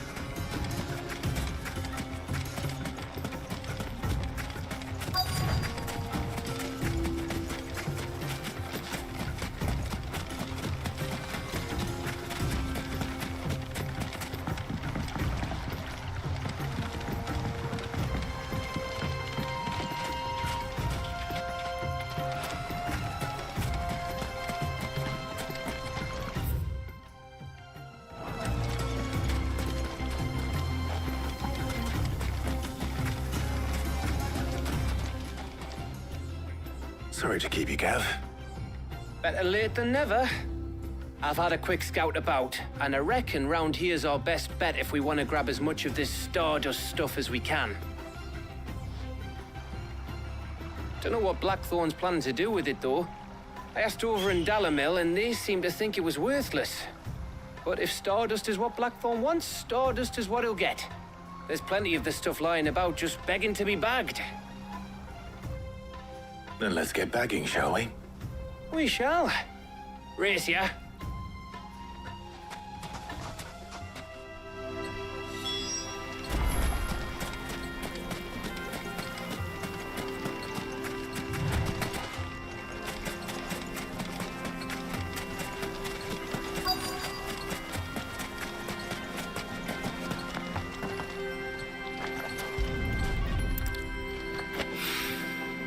So this is stardust.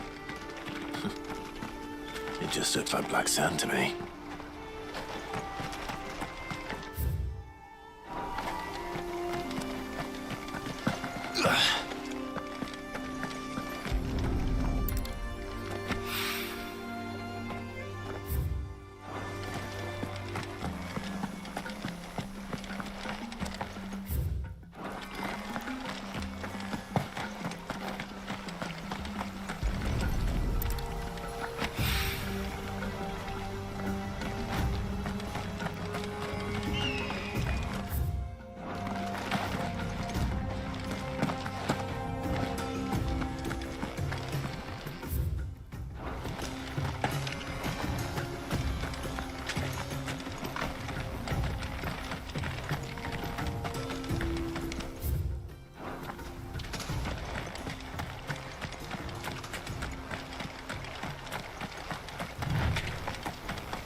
That should be enough for now. Let's see how Gav's getting on.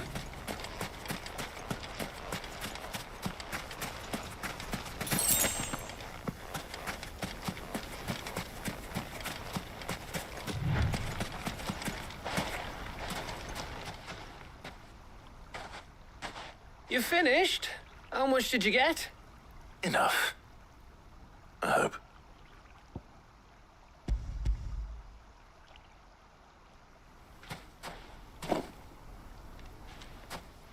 Oh, you win. That might even be enough for old Blackthorn.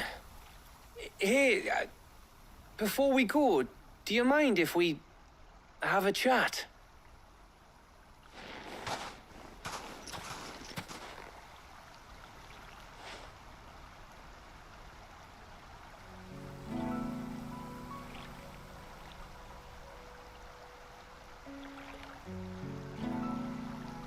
Feels like ages since we had the chance to talk.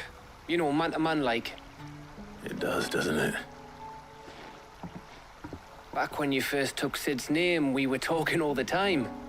Working out what to do in that. There was a lot to work out. And there still is. Those shoulders of yours starting to feel the strain. Hardly ever see you around the hideaway nowadays. Always on some errand or other. You can take a day off, you know. Well, says the man who spends most of his time behind enemy lines. Only 'cause you keep sending me there. I know I can count on you, Gav. Likewise.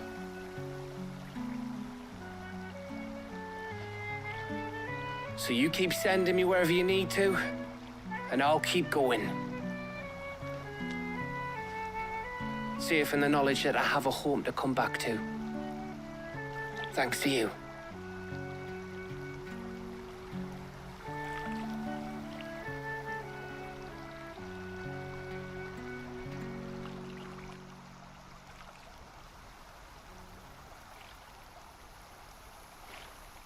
Right, that's enough soppy shite for one day. We'd better get this lot back to Blackthorn before he slings his hammer at someone. You go on ahead. And try to get some rest once you're there. Oh, I plan to. Believe you me. After Blackthorn gets what he needs, of course.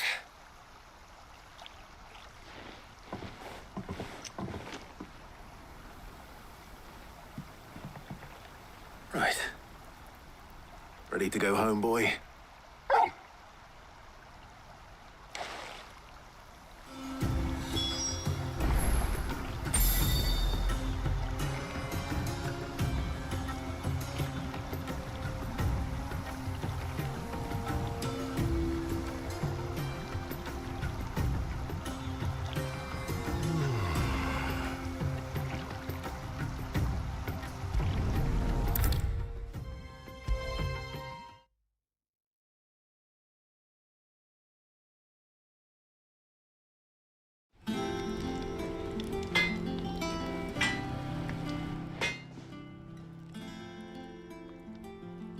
Blackthorn, got everything you need? Yeah. Yeah, I do. Cheers for the stardust. Should be enough to be getting on with. We should go out on maneuvers together more often. You know, it beats sneaking around on your Todd all the time. I'll make a start on putting this thermal plating together then. It will take some time, mind. So if you've got other things to be getting on with, I could do without you breathing down my neck. Thank you, Blackthorn. I'll let Mid know construction's underway.